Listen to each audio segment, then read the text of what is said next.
this is an iHeart podcast. Guaranteed human. Support for the show comes from Public, the investing platform for those who take it seriously. On Public, you can build a multi-asset portfolio of stocks, bonds, options, crypto, and now generated assets, which allow you to turn any idea into an investable index with AI. It all starts with your prompt. From renewable energy companies with high free cash flow to semiconductor suppliers growing revenue over 20% year over year, you can literally type any prompt and put the AI to work. It screens thousands of stocks, builds a one-of-a-kind index, and lets you backtest it against the S&P 500. Then you can invest in a few clicks. Generated assets are like ETFs with infinite possibilities, completely customizable and based on your thesis, not someone else's. Go to public.com/podcast and earn an uncapped 1% bonus when you transfer your portfolio. That's public.com/podcast. Paid for by Public Investing. Brokerage services by Open to the Public Investing Inc. Member FINRA and SIPC. Advisory services by Public Advisors LLC, SEC registered advisor. Generated assets is an interactive analysis tool. Output is for informational purposes only and is not an investment recommendation or advice. Complete disclosures available at public.com/disclosures. Kids, pets, life, your sofa sees it all. But with a washable sofa, stains don't stand a chance. All of our sofa collections come with fully machine washable covers and cushions, making cleanup effortless. Liquid and stain-resistant fabrics provide extra protection against everyday messes. Plus, with modular designs, you can rearrange your sofa however you like. Perfect for growing families and changing spaces. Starting at just $699, it's time to upgrade to a stress-free, mess-proof sofa. Visit washablesofas.com today and save. Offers are subject to change and certain restrictions may apply.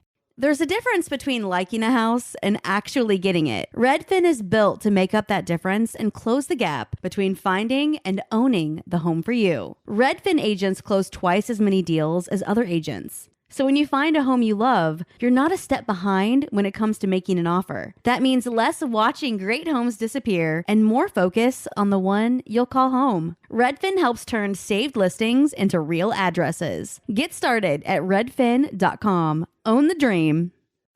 Hey, this is U.S. Olympic gold medalist Tara Davis Woodhull. And I'm U.S. Paralympic gold medalist Hunter Woodhull. As athletes, our lives are about having a clear path. And a team that you can absolutely trust. So when it came to getting the best mortgage, we chose PennyMac. PennyMac is proud to be the official mortgage provider of Team USA and you. Learn more at pennymac.com. PennyMac Loan Services, LLC, Equal Housing Lender, NMLS ID 35953. Licensed by the Department of Financial Protection and Innovation under the California Residential Mortgage Lending Act. Conditions and restrictions may apply. Make sure to check out Drink Champs, your #1 music podcast on the Black Effect Podcast Network. Host NORE and DJ EFN sat down with artist and icon Ye, which Vulture called one of 2021's most significant interviews. I literally had to go like Thanos, and I don't want to have to be the villain, but when I went and did the Donda thing, Ye returned. And everybody had to sit back and watch the real leader. Check out Drink Champs' conversation with Ye and many more legendary artists each and every Friday on the iHeartRadio app, Apple Podcasts, or wherever you listen to your favorite shows. The art world, it is essentially a money laundering business. The best fakes are still hanging on people's walls. You know, they don't even know or suspect that they're fakes. I'm Alec Baldwin, and this is a podcast about deception, greed, and forgery in the art world. I just walked in and saw this bright red painting, presuming to be a Rothko. Of course, art forgeries only happen because there's money to be made. A lot of money. I'm listening to what they're paying for these things. It was incredible amounts of money. You knew the painting was fake. Listen to Art Fraud starting February 1st on the iHeartRadio app, Apple Podcasts, or wherever you get your podcasts.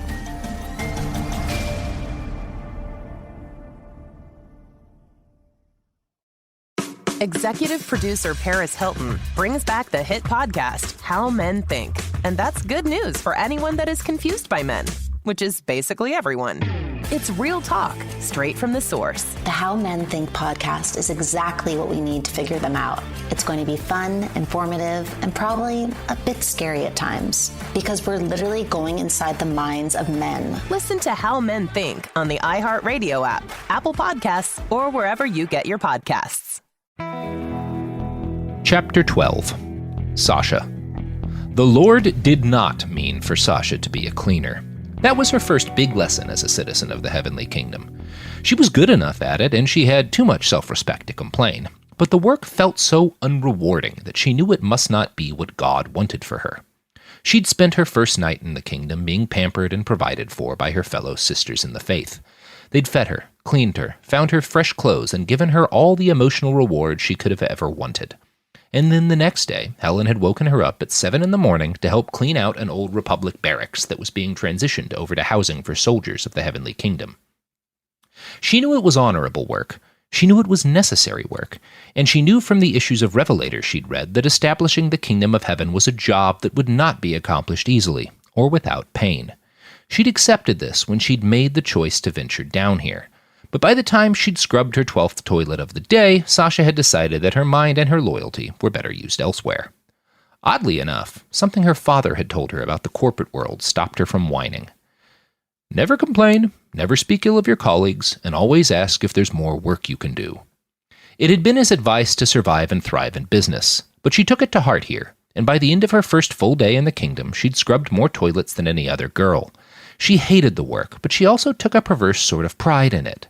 That brought a little guilt, because she wasn't here to serve her pride. But also, wouldn't the Lord God be happy to see her commitment? I'll ask Helen about that, Sasha told herself. She'll tell me how much of my pride is justified, and how much isn't. She didn't see Helen again until the end of that day, when a truck came to gather all the girls up and take them back to the house of Miriam. They all washed up and then sat together around a large oaken table while Helen led them in prayer. She read a chunk of the book of Isaiah and then gave a quick lecture on the value of physical labor. Each callus on your hands is a kiss from God, before inviting them to tuck in. The dinner wasn't luxurious by Sasha's standards, just biscuits, a thin brown gravy, and a palm-sized slice of beef for each of them. But they had oranges for dessert, which was a treat, and Sasha felt more comfortable than she'd ever have believed among her new sisters. Caroline had fled from Florida, North America's bananaist republic. She'd been shot in the arm making her way to the Heavenly Kingdom. She said almost nothing. Sasha wasn't sure if she even spoke English, but Caroline worked hard. There was an intensity in her eyes that was a little scary and humbling at the same time. Then there was Susanna, from the Blackstone Nation. Sasha couldn't help but notice she was the only black girl there. Susanna had spent most of their workday singing to herself. She had a beautiful singing voice. And then there were the 3 other Amfed girls, Emmeline, Rosie, and Anne. They'd all left a few weeks before Sasha had made her own journey. Anne had actually gone to the same middle school as Sasha. She wasn't great with names, so most of the other girls in her group were still more of a collection of smiling faces than real people at this point. But they'd all been so warm to her. There was a real effort, from all of them, to make regular physical contact. They put hands on each other's shoulders and cheeks. They hugged constantly. Sasha experienced more touching in her first 24 hours here than she'd experienced in her last 5 years in the American Federation. There was something intoxicating about being touched and feeling so cared for. The only girl she didn't like was May. Like Sasha, May was within spitting distance of age 18. She'd fled from the UCS, and she had a gift for letting people around her know when they fell short of God's standards. During their workday, she'd spent more time policing the other girls' posture than she'd spent scrubbing toilets. When Anne had hitched up her shirt sleeves, it was May who'd scolded her for immodesty. When Susanna took off her shoes and socks during their lunch break, May had yelled that she was an unfair temptation to the young soldiers walking by on the street. Sasha knew it was unfair and definitely unchristian to feel this way, but May looked like someone who lived to tell other people what to do. She had the pinched features, squinting eyes, and high-pitched voice of a born snitch. May kept her hair tied up in a bun so tight and short it looked military. She never smiled and never seemed to relax, and there was something about the frenzied way she'd pray, alone, quietly in the corner throughout the day that made Sasha leery. She hated that she'd noticed those things. She knew God didn't want her focusing on what other people were doing wrong. And besides, she told herself, what are you really angry about? That she's too serious about her faith? Isn't that why you left home? Gluttony is a sin too, you know, May said. Sasha realized with a start that May had addressed her. She had been eating her orange and, absent-minded and tired after a long day of labor, she hadn't realized how messy she'd been about peeling it. Her hands and sleeves were covered with the sticky juice. She looked around at the table and noticed that the other girls had been much more careful with their dessert. Sorry, Sasha started. I wasn't thinking. May rolled her eyes and started to say something else, but Helen cut her off. It's quite all right, dear. None of us is perfect. She cast a reproachful eye at May, and we all lose ourselves in thought sometimes, especially in the wake of great change. The Lord understands." She looked out to the rest of the table, with a gaze that seemed to take in each of the girls collectively and individually. Then she spoke. "We are all here because we recognize the primacy of God's word on earth, but we are no more perfect and no more beloved by our Lord than the enemies we face. Never forget that, girls. Our foes are as dear to him as we are. They must be purged when they seek to interfere with God's will, but we should feel sorrow for such losses, and we should never, ever," her eyes went to May again, "let our fortune in hearing God's word bleed us of compassion or lead us to arrogance." Sasha's heart swelled at this. She'd never admired a woman more. Helen had a way of imparting wisdom without judgment, of shining a light on the truth without seeming like it was her truth alone. Helen wasn't a preacher, but Sasha had never heard anyone speak the word of God with more conviction. After dinner, they had an hour of free time to read their Bibles, share a few stories of their old lives, and drink a single cup of sweet lemon tea. By 9 o'clock, it was bedtime. Sasha was rankled a bit by the fact that she and her fellow young women were being ordered into bed at a set hour, but she was so exhausted by her day of labor that she couldn't work up much frustration over the mild injustice. Perhaps when she'd had more time to adjust, she'd bring this up to Helen. She collapsed in her bunk bed, certain she'd fall asleep in an instant. Instead, she lay awake for the better part of an hour, thinking of Alexander. She'd still heard nothing more from him, or about him. She'd asked Helen a couple of times today, and the older woman had almost seemed angry. Somehow, Sasha knew the anger wasn't towards her, and that was doubly confusing. "Sasha?" Anne's voice broke her reverie. The other girl was situated just below her on the bunk bed. Sasha was surprised to hear her still awake. "Yes, is something the matter?" "No," Anne said. "I just couldn't sleep. I thought maybe you were awake too." "I guess we're both in the same boat then." Sasha kept her voice low, more to avoid waking any of the others than out of fear of breaking the rules. "In more ways than one," Anne said. "I'm waiting for a man I love too." Sasha's heart beat a little faster. It was like that with everything that made her think of Alexander. Her mind didn't need a great deal of prodding to turn towards him. "Your love is at the front too?" Sasha asked. "I think so," Anne said. "I was lucky enough to get to see him once. I arrived in Capel first, back before the kingdom took Plano. We met once then and once more after the city fell and they moved us into the house of Miriam." Jealousy seized Sasha's heart. She tried to replace it with gratitude in the Lord. He'd sent her someone who can understand her pain and frustration. Wasn't that a blessing? "That must be hard for you," she said, "getting to see him and then being separated." The words came out a bit stilted and cold. She hoped Anne hadn't noticed. "It is," Anne said, "but it isn't half so rough a place as you're in. I can't imagine how anxious you must be, arriving here and not seeing him." "He's not the only reason I came," Sasha said, a bit defensively. "But yes, it's hard. I'm scared. I don't know why I feel so silly admitting that." "It's certainly not silly," Anne assured her, "but I get it. Everyone here is so focused on gratitude and God's wisdom, it almost makes you feel like a traitor for feeling afraid or unhappy." Anne's voice dropped a few decibels, as if she was ashamed of her next words. "I almost feel like a liar when I smile." "I don't think the Lord wants us to be liars," Sasha said. "But I think being happy, or trying to seem happy, is a sacrifice we make for the kingdom. It helps keep everyone else around us strong." Anne said, and then yawned. Her voice sounded heavy with sleep. There must have been something contagious in the sound, because Sasha felt her own eyelids start to droop. "That's a nice way to look at it," Anne said. "I like the way you think, Sasha." Helen woke all of them up the next morning. She was gentle with it, a hand on each girl's shoulder and a word in each of their ears, but there was no mistaking that she meant now. So Sasha got up. Her feet hit the floor just as Anne took her first steps forward, towards the dining room. They all filed in, silent and groggy.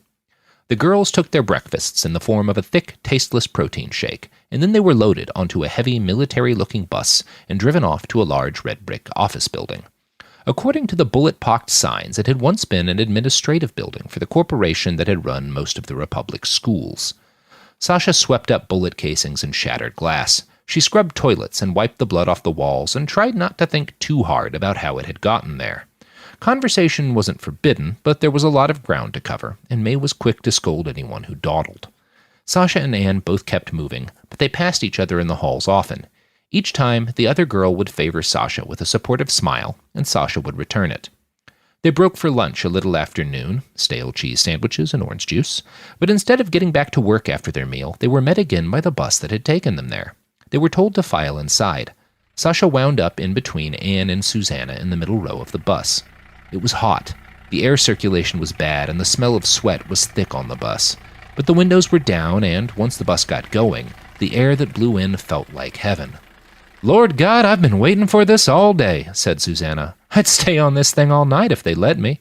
"Yeah," Anne said. "This is actually a lot more comfortable than the bunk room, even when the power's working and the fans are on."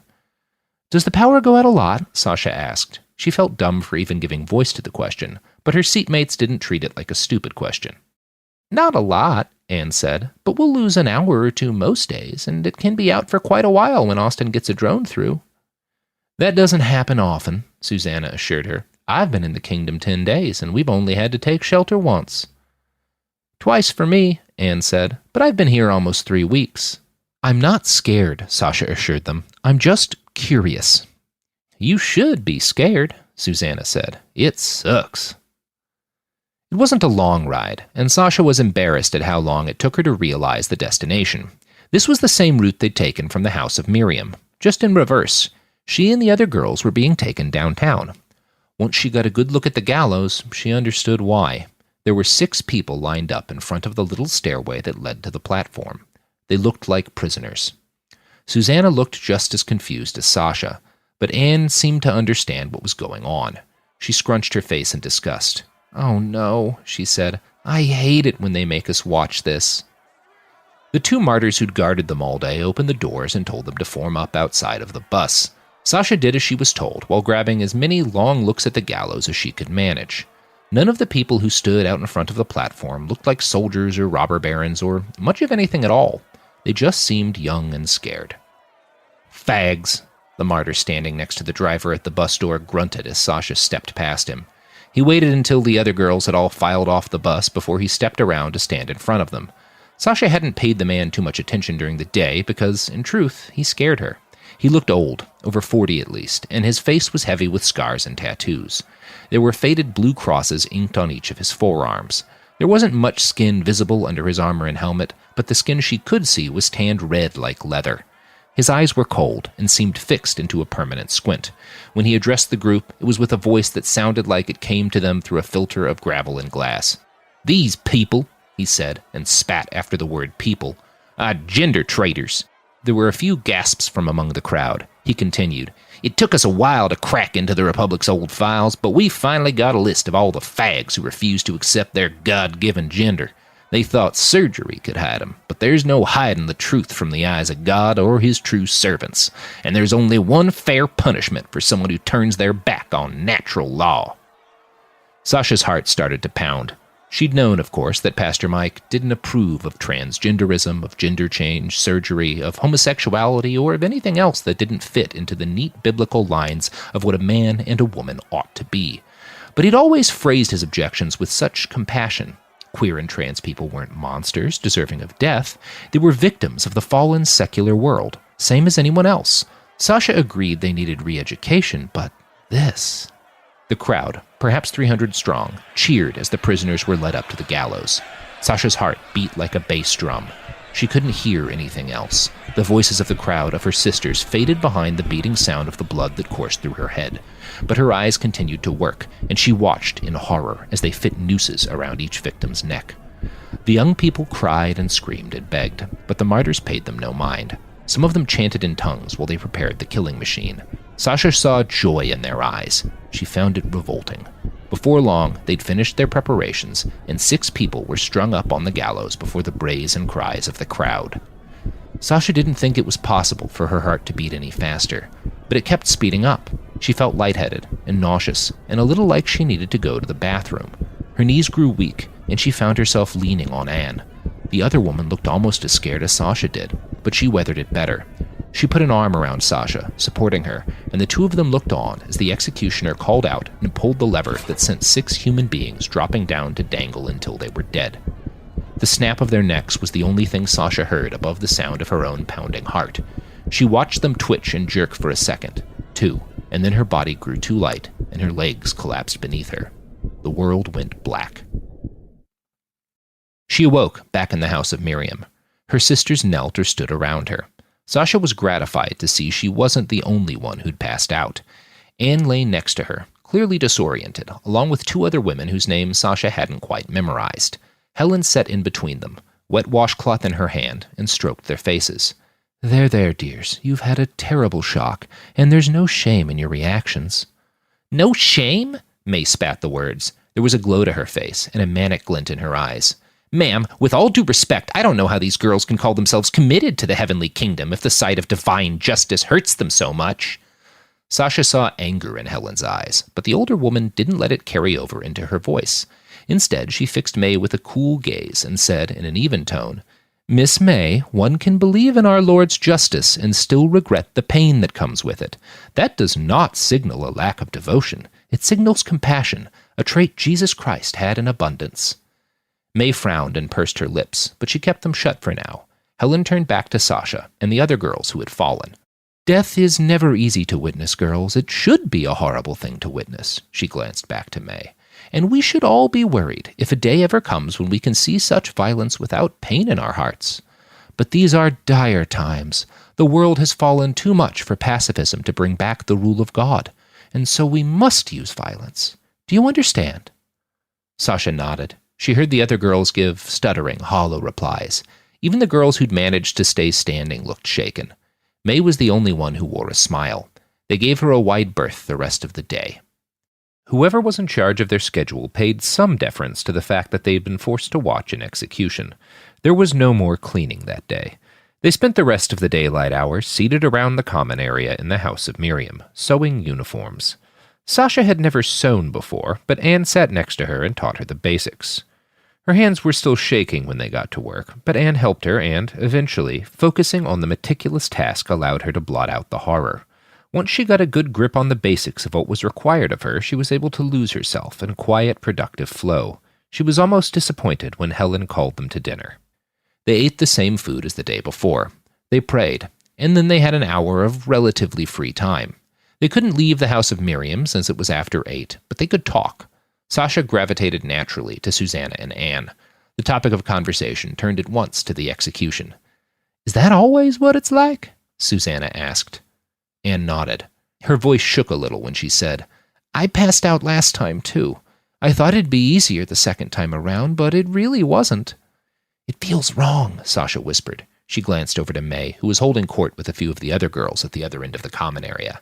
"I'm not saying it's okay, what those people were doing, but surely they deserved a chance to repent." Susanna nodded. "I don't think Jesus would want us to murder people just for being wrong. It's one thing to kill an atheist or an apostate who's attacking you. It's another thing to just," her voice caught a bit, "hang people."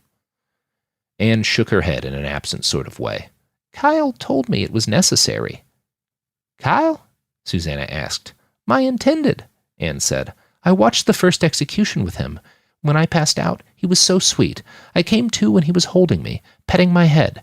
Anne's eyes shone with love, and Sasha had to fight hard to keep the jealousy from her own face.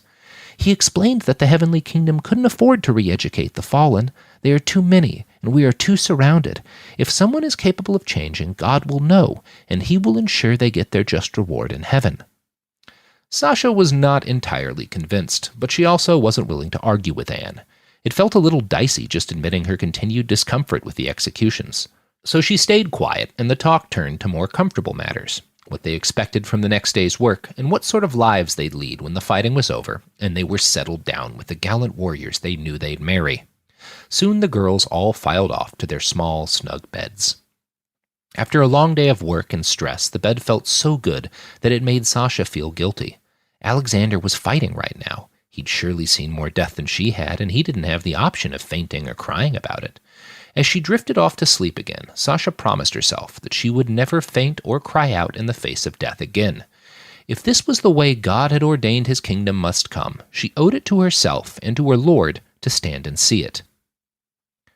The next day, they all went back to the same battered administrative building as the day before. Sasha scrubbed and swept, ate her lunch, and got right back to work. She forced herself into enthusiasm for the menial labor with the same discipline she'd used when it had been time to study for an exam in a class she hated. The same tactic worked in both high school and the Heavenly Kingdom. About 2 hours before the end of their workday, Sasha's rhythm was interrupted by the sound of a crash and a scream from one of the girls in the bathroom next door to the room she was in. Sasha dropped her scrub brush and darted over. She was the first one into the room. It took her a moment to piece together what must have happened. Susanna had been scrubbing a sink that had been badly damaged by shell fire. The sink had collapsed while she'd scrubbed it, and a jagged edge of porcelain had torn open the girl's hand. There was already an enormous amount of blood by the time Sasha arrived. Susanna looked pale. She'd backed up against the wall and was just screaming wordlessly. Sasha had taken 3 semesters of pre-med classes in the last 2 years. She had a good basic instruction in first aid. She pulled her shirt off over her head and wrapped it around the gash on the other girl's hand. It was the spare shirt she'd brought from home, and it had an antimicrobial weave that should make it relatively safe as a wound dressing. She pulled it tight, wadded the extra fabric up over the wound, and applied as much pressure as she could. Susanna kept screaming, but the flow of blood from her wound slowed. "Breathe with me," Sasha told Susanna as she stared into the other girl's eyes. "In," she inhaled, "and out," she exhaled. She repeated this several times, until Susanna stopped screaming and started breathing in time with her. Several of the girls had crowded around the entrance to the bathroom at this point. When Sasha glanced up, she could see May's face in the back of the crowd. She looked disgusted, probably at the fact that Sasha had torn off her shirt. "Please call for the martyrs," Sasha asked no one in particular. "Tell them Susanna needs medical attention. I don't think she has any clotting agents in her blood." No one moved, so Sasha locked eyes with Anne and told her, "Please go now. We shouldn't take any chances with a wound like this." Anne nodded, broke away from the gawking group, and stumbled off to find help. Sasha looked back to Susanna. She coaxed the other girl to sit down against the wall and sat down next to her, applying pressure to her hand the entire time. Sasha's shirt was now soaked through with hot, sticky blood. Her hands were wet too, but she didn't feel squeamish about this. She'd expected to after her reaction to the hangings, but somehow the sight of all this blood actually calmed her. She knew what to do here. It felt good to take effective action. The martyrs arrived a minute or so later, with a medic close behind. By that point, Susanna's bleeding had stopped entirely. The medic was impressed, and he said so. "You have some kind of training, ma'am? You handled this very well." 3 semesters of pre-med, she'd answered. "It was only high school pre-med, but they made us do a lot of first aid drills." The medic gave her a significant look and then asked, "What's your name, miss?" "Sasha she'd started before correcting herself. "Sasha." Susanna was taken off to whatever served as a hospital for the Heavenly Kingdom, while Sasha and the rest of the girls finished their workday. It was uneventful after that, but the other girls' attitudes towards her seemed to have shifted. Anne had given her a big hug, of course, but everyone was more respectful. Several of them came to her to ask minor things, advice on how best to clean a room or clear a pile of rubble. At one point, Sasha had divided 4 girls up into 2 teams to remove a huge amount of shattered glass. While she'd directed the effort, May had walked by the room and butted her head in. "Just because she knows a little first aid doesn't make her a foreman," she sneered. The other girls didn't pay May any mind. They left for the day at the usual time and arrived back at the house of Miriam in the early evening. Helen was waiting for them at the door. Behind her stood an older man in a white lab coat. He had a cross pinned to his lapel and a larger red cross on his armband. As the girls all filed into the building, Sasha saw Helen point to her and whisper something to the man. He nodded. "Miss Sasha," he called out as she headed to her seat at the dinner table. Sasha peeled off and approached him. Helen stood nearby, distant enough to make it clear that this conversation was between her and the man, but close enough that her presence provided a warm kernel of certainty and support. "Yes?" Sasha asked. The man had a sharp, narrow jaw and a long nose. There were deep bags under his eyes, and his hair was at the grayest end of pepper gray. He wasn't very large, but he used his physicality well. He moved like he was used to controlling the room. "Sasha, I'm Dr. Brandt. One of our medics was very impressed with your work earlier today on the injured girl." "Sir, all I did was try to staunch the bleeding. Anyone could have handled that. It didn't require any special knowledge." "No," he interrupted her, "it did not. The knowledge of how to stem bleeding is not rare or special. But the willingness to jump in during an emergency and to get blood on one's own hands is rather rare. I understand you have some form of medical training?" Very little, sir. I took 3 semesters of pre-medical courses in high school. I was thinking about a medical career before I... "Yes, well, 3 semesters of any kind of training almost makes you a doctor here. We're not exactly flooded with qualified medical experts. Dr. Brandt lacked Helen's gift for interrupting without seeming rude, but he was clearly a busy man, and the fact that he'd offered praise made it hard for Sasha to take offense. Miss Helen, he snapped back at the older woman, I'm putting this one on special duty. Would that be all right? Of course, Dr. Brandt, Helen said. She smiled at Sasha, and there was honest pride in that smile, more pride than she'd ever seen in her mother's eyes. Sasha resisted the urge to tear up in response. Dr. Brandt turned to Sasha next and asked, What do you know about the people of the road? She frowned. Posthumans were a popular topic of discussion in her high school. Sasha had seen Wasteland Warriors a couple years back and been as enthralled as everyone else. But her school curriculum didn't talk much about them, and definitely downplayed their influence in the rest of the continent. Her father had called them a bunch of idiots dancing around the desert, doing drugs and robbing people. She decided to use a variant of that for her answer. They're drug-addled pagans, fornicating and spurning the will of God. Dr. Brandt smiled. He had such a serious face and such stern features that Sasha was shocked by the honest kindness of that smile. I'd say that's basically accurate, he chuckled. Perhaps even a bit charitable. It turns out one of these groups sent some emissaries into Plano just before the city fell. They were on some trade mission. They wound up getting stuck in a pen with a few other prisoners. We didn't even realize who we had until their people contacted us and demanded their release. Sasha's eyes widened. All she could think of were the grainy video fragments from one section of Wasteland Warriors. It was supposedly a recording of an attack on an Aegis Biosystems convoy headed from Milwaukee to Denver. The convoy had been well armed, but it had been taken apart in a matter of seconds. The assailants moved so fast that the documentarians had needed to slow the video to make them visible as anything but flashes on the screen. How could something that fast and deadly be captured? Dr. Brandt answered her question before she could ask it.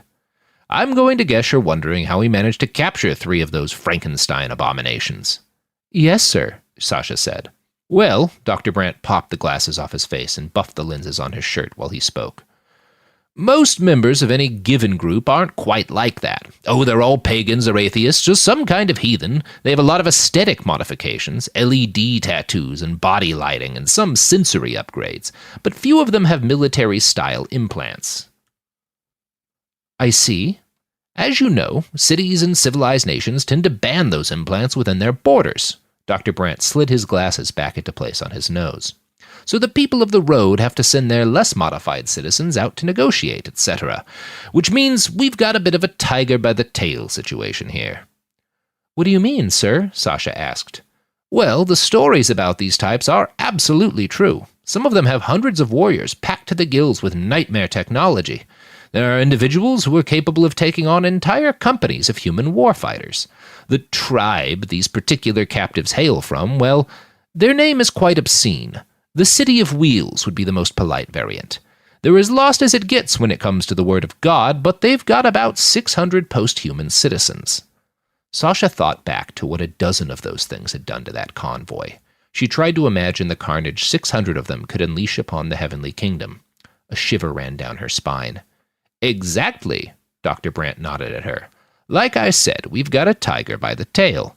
They might not intervene while we have their people, so we've got to make sure our captives are well taken care of.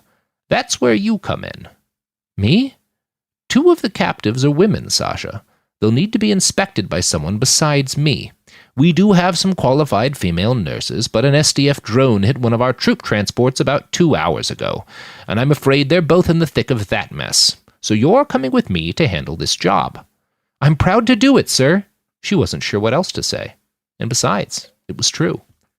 The first captive sat on a small concrete bench in the back of an 8x10 cell. Her hair had been shaved into a mohawk, but the purple hair was deflated and greasy now.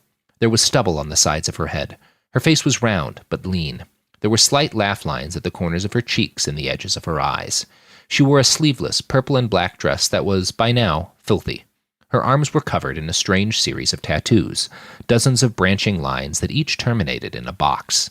They looked almost like circuit diagrams. Sasha quickly realized that each box held a little LED screen. Most of the screens were set to a dull red color, but once she stepped into the women's cell, they flashed bright orange. The woman looked up and snarled at Dr. Brandt. "Fuck do you want, shitbird?" She looked over to Sasha and then added, "Sorry, shitbirds." "Sasha?" Dr. Brandt sighed, kneading the bridge of his nose. Meet Marigold Fulton. Jesus fucking Christ, what are you, 6 fucking teen? Marigold said to Sasha. Then she looked to Dr. Brandt. That's fucked up, man. Dr. Brandt winced at both curses. Sasha glanced down and saw that his right hand was balled up into a fist and clenched tight. Marigold, this is Sasha, he said through gritted lips. She'll be performing your intake exam. We need to make sure you're uninjured, uninfectious, and not hiding any weaponry. I would recommend compliance. Your kind always do, the woman spat back. Sasha, you've got this. Dr. Brandt gave her a curt nod, turned on his heels, and headed back out of the cell.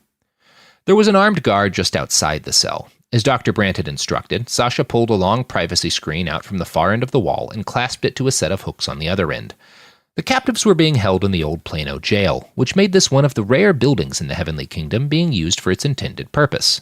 Sasha was grateful for the privacy screen. She was also unbearably nervous about what came next. I'm going to have to ask you. In one smooth motion, Marigold pulled the dress up over her shoulders and off of her body. She wore nothing underneath it. Her pert breasts, her little belly, her pubic mound, and its shock of purple hair were suddenly just there. You gonna do your job, or are you just gonna stand there and Jill off? Marigold asked. What, Jill? Marigold gave a harsh laugh. It's a synonym for masturbation. Lady masturbation. You don't do that, do you, sugar? I'm gonna guess the Heavenly Kingdom frowns on girls having fun without the help of boys. Sasha grimaced. The Heavenly Kingdom doesn't frown on women having fun, but it does encourage self-control. Master, what you're talking about, it's a distraction. It's worldly. Marigold whistled in mock surprise and said, spoken like a lady who truly needs an orgasm. What I need to do is draw some of your blood and some of your saliva, and then perform a cavity search. Marigold's lips curled up into a cat-like smile. She opened her legs. Sasha had seen other women's vaginas before, but only in textbooks and movies. This was the first time she'd found herself staring directly down the barrel of one, so to speak. She gulped. Ah, darling, am I your first? Don't be scared, I got some crumb in me, but I never wound up putting defensive teeth in there. Now, my friend Topaz. Stop. I know what you're trying to do. Just stop. Sasha hadn't thought the woman's smile could get any wider, but it did. And what am I trying to do, child? You're trying to fluster me, to distract me. Or, Marigold rolled her eyes as she replied, I'm bored. You fucks have kept me in one holding area or cell or another for almost a week. I spent 3 days shitting in the corner of a gym, but at least Rick and Thule were there too. The woman's smile softened. For a moment, she looked troubled, vulnerable. You don't have any idea where my people are, do you? Sasha shook her head. She felt guilty for some reason. That was stupid. She hadn't done anything wrong, but she felt the need to assuage the other woman's fears. I'm sure they're all right, though. We wouldn't execute them just for being in the wrong place at the wrong time. Marigold snorted. Maybe you wouldn't, love. Your friends, though? I've seen your gallows. It doesn't seem like the kind of thing someone builds just for show. We have a right to enforce our laws. God's laws. What am I doing? Defending the kingdom to someone who's clearly blind to the word? Sasha shook her head. She opened the blood testing kit Dr. Brandt had given her and stepped back towards Marigold. Look, I've got to do this. Just hold still and it'll be quick. It was. The other woman offered no resistance. When Sasha told her to stand, she stood. When Sasha reached a gloved hand up inside her to search for foreign objects, Marigold said nothing. She didn't even flinch. Instead, she kept her eyes locked on Sasha's. The other woman barely blinked. In about 2 minutes, Sasha had finished her examination and collected her samples. She started to step back, but Marigold's hand shot out, whip fast, and grasped her around the wrist. Listen. Sasha stopped and listened. She wasn't sure why. It was something about the other woman's tone. She'd heard the term command voice before. Sasha hadn't understood what that term meant until now. When Marigold spoke again, it was in a hushed tone, barely more than a whisper. I don't know what brought you here, but you're obviously smart. You don't have those dead zealot eyes. She jerked her head in the direction of the guard outside. When I mentioned the gallows, you looked fucking ill. I'm going to guess you haven't been here long. You're probably having second thoughts. Help me get my people out of here. If we can get back to my city, you'll be safe. We'll take you wherever you need to go. Sasha wasn't sure what to say. She should have slapped the other woman, or spit in her eye. But she didn't. Don't say anything. You'll be back here, I promise. Think about what I've said. Think about where you are. Just fucking think. She let go. Sasha stepped back. The two women locked eyes for a long moment, and then Marigold grabbed her slip dress off the floor and slid it back down her thin frame. Sasha unclipped the privacy curtain and headed back out into the hallway. The other woman captive, Thule, was tall and muscular. She had a wide face with cheekbones so sharp they were almost jagged. Her skin was a dusky brown. Her eyes were alert and moved rapidly between Sasha, Dr. Brandt, and the guard who led them into the room. "Her name is Thule," Dr. Brandt said, "and she's probably going to threaten you. Pay her no mind." He turned away and left, while the guard stayed behind and kept a close eye on the tall woman. Sasha was scared to approach Thule at first. The woman's forearms were corded with muscles, and she had biceps that looked as broad as Sasha's thighs. But the woman didn't move an inch or say a word the entire time Sasha worked on her. Thule didn't even blink. She complied to every one of Sasha's requests without eye contact or any other form of acknowledgement. The woman seemed dead to the world. Somehow, Thule's quietness and seeming stupefaction were more uncomfortable than Marigold's aggressive words. Sasha finished her work in short order. Once the last vial was sealed and her gloves removed, she took a final look at the captive.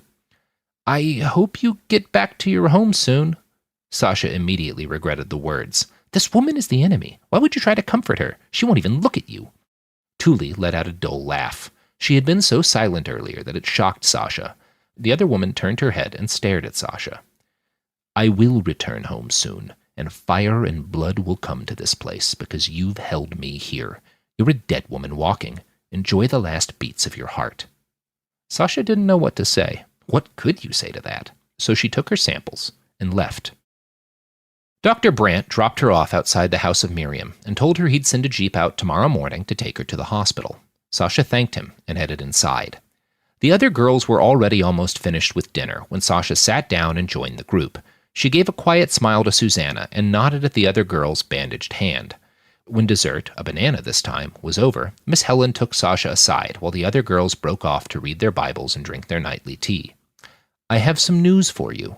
"Yes, ma'am?" Sasha asked. "Alexander has been rotated back from the front, and—" That strange look of mingled frustration and anger crossed Helen's face again. "You'll be able to see him tomorrow, after lunch." Sasha's heart pounded, an excitement that made her feel guilty and elated at the same time. "I'm afraid it won't be a long visit," Helen continued, "but you'll have a bit of time with him." And then Helen sighed again, just a little. Sasha was sure she wasn't supposed to have noticed it, but Miss Helen's eyes looked a bit watery. Sasha was so happy, so excited, that her brain glossed over this fact. Instead, she gave Miss Helen a hug. It wasn't nearly the first one they'd shared, but this was the first time the older woman seemed hesitant in returning it. But she did, after a moment, and Sasha's joy-drunk brain rode over any sense of doubt she ought to have felt. Sasha buzzed with uncontained energy the rest of the night. Sleep was near impossible. She tossed until the small hours of the morning, turning over her memories of chat conversations she'd had with Alexander. His face felt so clear and real in her memory that she could almost touch it, and tomorrow she'd be able to do just that. Sasha finally passed out about 2 hours before Helen came round to wake them up. She should have been exhausted. Instead, she found herself out of bed, feet planted firmly on the ground, before her mind was even fully awake. Her subconscious was that eager to start the day. She rinsed herself with extra care that morning. May seemed to notice the added effort she put into primping and called her out for it. "You're not working at the hospital to snag a doctor," she sneered. "You know that, right?" Sasha tried to ignore the comment. Susanna, whose hand was still bandaged from her injury the other day, spoke up in her defense. "There's nothing wrong with being extra clean, May. It's probably important for the work she's doing over there. Sasha's dealing with wounds and stuff. She's not scrubbing toilets like you."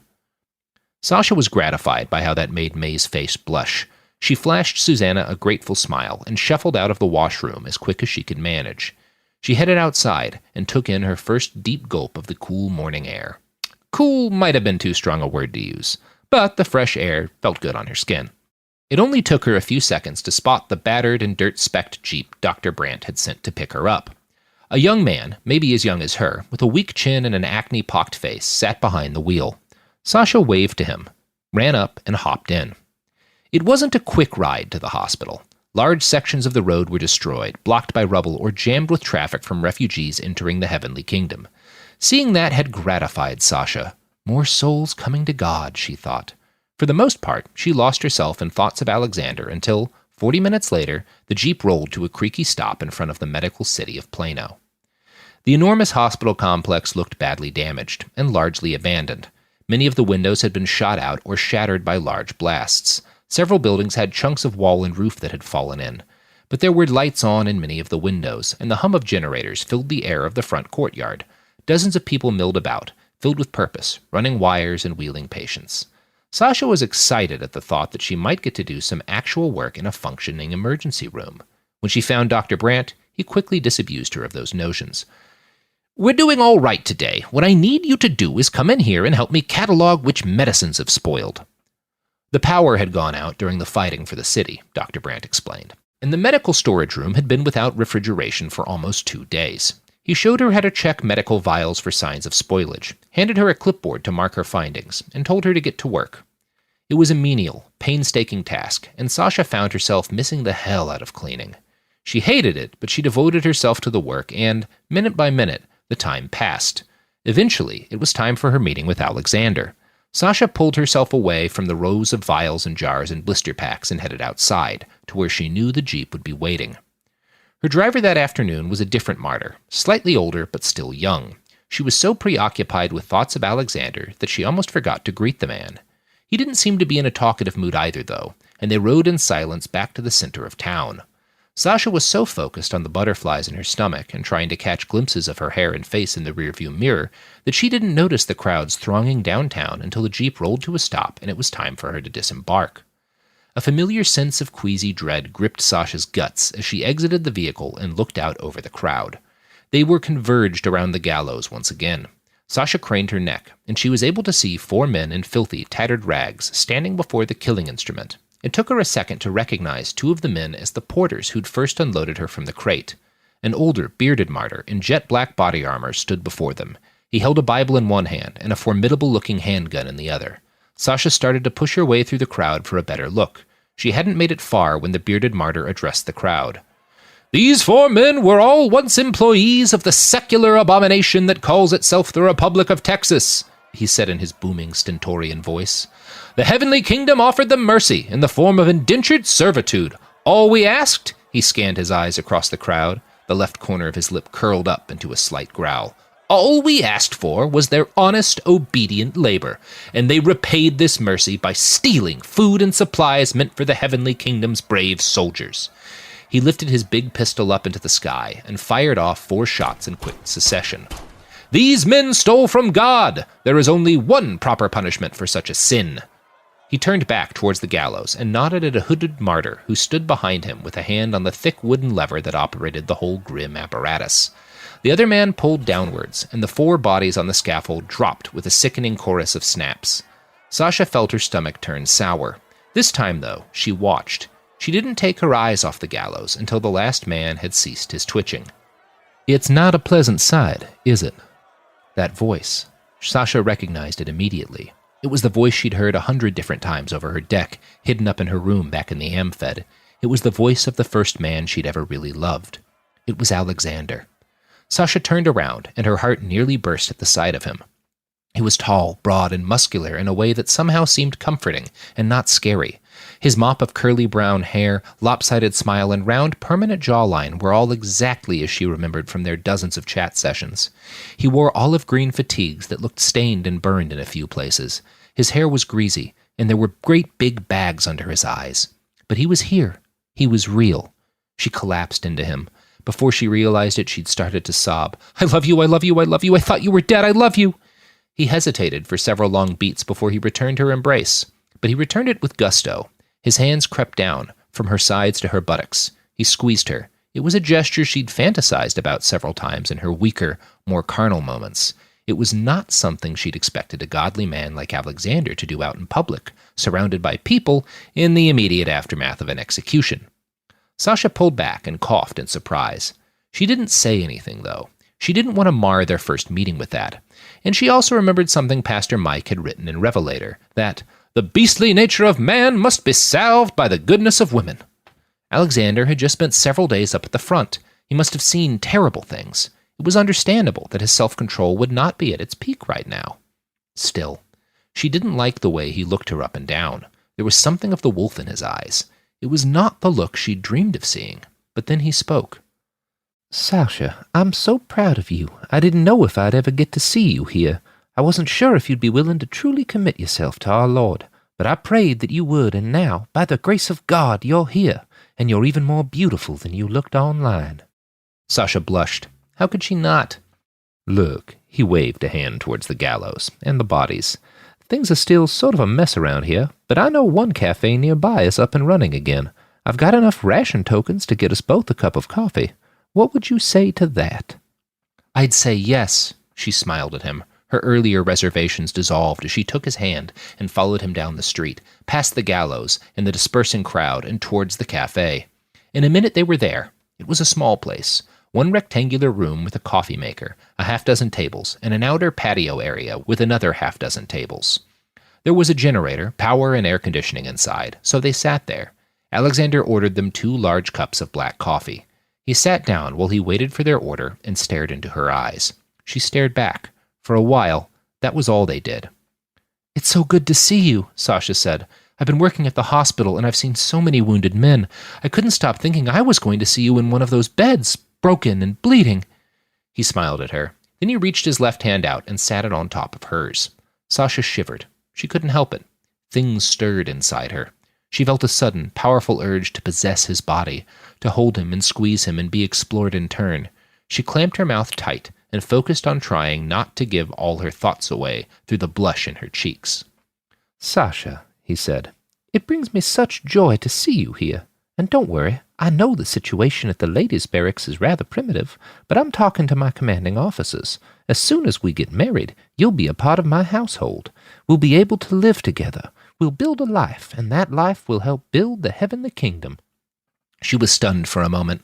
Sasha began to tear up, and all she could do was nod at him. This was like a dream. It was, of course, rather different from her actual dreams, which had involved Alexander in a house, but not so many bleeding and dying men, nor a gallows.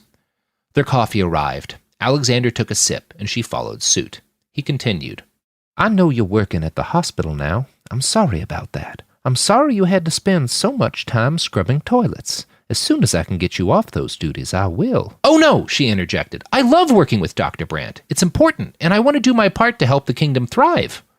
Something passed across Alexander's face. It looked like irritation, perhaps at her interruption. But it was gone quickly, and his smile returned. That's admirable, Sasha. You're a remarkable young woman. If that's what you want, I'm sure you can continue to help out there until you're with child. With child? Sasha felt guilty for the horror in her voice. Of course she wanted children, she just didn't want them now, or particularly soon. Alexander nodded. We must be fruitful and multiply so the heavenly kingdom can remain and expand. His smile was so warm, so kind. I know you've read more of Pastor Mike's writing than I have, Sasha. You're a very smart girl. But God made you to bring forth more children. You wouldn't want to delay your purpose, would you? Maybe a little, she thought. No, she lied. Good, he smiled again. And don't worry, you won't have to do it alone. Malia already has a child, and Adelaide's 2 months pregnant. They'll help you too. The world stopped. At least it did for Sasha. She could tell people were still moving around her, but Sasha's reality had shrunk to the pounding sound of her heart and a twisting in her gut. Adelaide? And Malia? Alexander gritted his teeth. There was something almost practiced in the way he said what came next. Adelaide and Malia are my wives, as you will be. Alexander, you didn't say anything about... Support for the show comes from Public, the investing platform for those who take it seriously. On Public, you can build a multi-asset portfolio of stocks, bonds, options, crypto, and now generated assets, which allow you to turn any idea into an investable index with AI. It all starts with your prompt. From renewable energy companies with high free cash flow to semiconductor suppliers growing revenue over 20% year over year, you can literally type any prompt and put the AI to work. It screens thousands of stocks, builds a one-of-a-kind index, and lets you backtest it against the S&P 500. Then you can invest in a few clicks. Generated assets are like ETFs with infinite possibilities, completely customizable and based on your thesis, not someone else's. Go to public.com/podcast and earn an uncapped 1% bonus when you transfer your portfolio. That's public.com/podcast. Paid for by Public Investing. Brokerage services by Open to the Public Investing Inc. Member FINRA and SIPC. Advisory services by Public Advisors LLC, SEC registered advisor. Generated assets is an interactive analysis tool. Output is for informational purposes only and is not an investment recommendation or advice. Complete disclosures available at public.com/disclosures. Tired of spills and stains on your sofa? Wash away your worries with Anabay. Anabay is the only designer sofa that's machine washable inside and out, starting at just $699. Plus, Anabay sofas are pet-friendly, stain-resistant, and feature changeable slipcovers and modular pieces. Get up to 60% off site-wide with a 30-day money-back guarantee. Visit WashableSofas.com to get yours now. That's WashableSofas.com. Offers are subject to change and certain restrictions may apply. Hey, this is U.S. Olympic gold medalist Tara Davis Woodhull. And I'm U.S. Paralympic gold medalist Hunter Woodhull. As athletes, our lives are about having a clear path. And a team that you can absolutely trust. So when it came to getting the best mortgage, we chose PennyMac. PennyMac is proud to be the official mortgage provider of Team USA and you. Learn more at pennymac.com. PennyMac Loan Services, LLC, Equal Housing Lender, NMLS ID 35953. Licensed by the Department of Financial Protection and Innovation under the California Residential Mortgage Lending Act. Conditions and restrictions may apply. Let's talk about modern home shopping. It's sort of become a fun side hobby, right?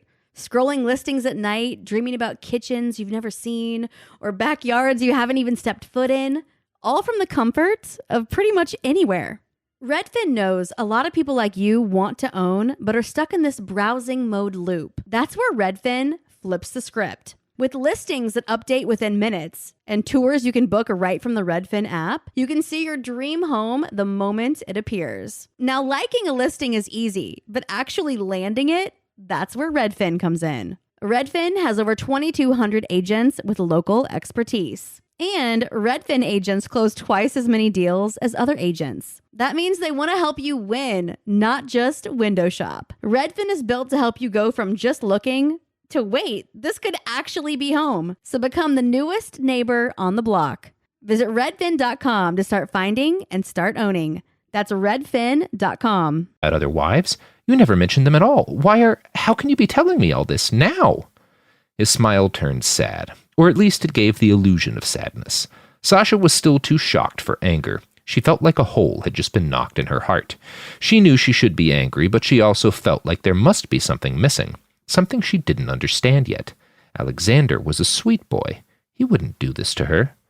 Look, he said, I'm sorry, this is never easy. You understand how important the heavenly kingdom is, Sasha. Nothing in the world could matter more, and the kingdom will not survive without people like you. One of my jobs here is to push young women like you to take the terrible risk of coming here.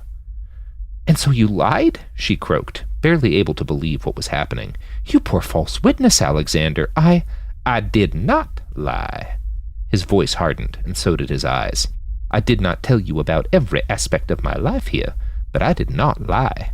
He sighed, took a sip from his coffee, and continued. I'm part of a special unit within the kingdom, formed on the order of the pastor himself. He calls us Jacobians. It is our job to seed the next generation of martyrs. We take personal responsibility for the kingdom's expansion. Finding you and bringing you here was one part of my work in this great cause. If I'd told you every detail about life here, every single thing, you wouldn't have come, and your soul would have stayed in jeopardy. He took another deep, arrogant sip of his coffee. I'm sorry if this hurts you, but it was for the greater good. We must sometimes do distasteful things to serve God's design. Sasha's vision went red. She stood and, without thinking, grabbed her now lukewarm mug of coffee and splashed the whole thing in Alexander's face. He yelled at her and sputtered like a goldfish, but she was already up and heading for the door. She flung it open, walked out into the crowded street, and lost herself in the press of the crowd and the boiling waves of her own anger.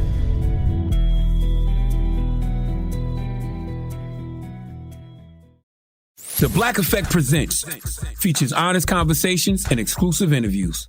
A space for artists, everyday people, and listeners to amplify, elevate, and empower Black voices with great conversations.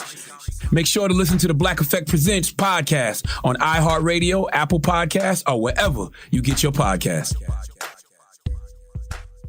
I'm Tanya Sam, host of the Money Moves podcast powered by Greenwood. This daily podcast will help give you the keys to the kingdom of financial stability, wealth, and abundance. With celebrity guests like Rick Ross, Amanda Seales, Angela Yee, Roland Martin, JB Smooth, and Terrell Owens. Tune in to learn how to turn liabilities into assets and make your money move.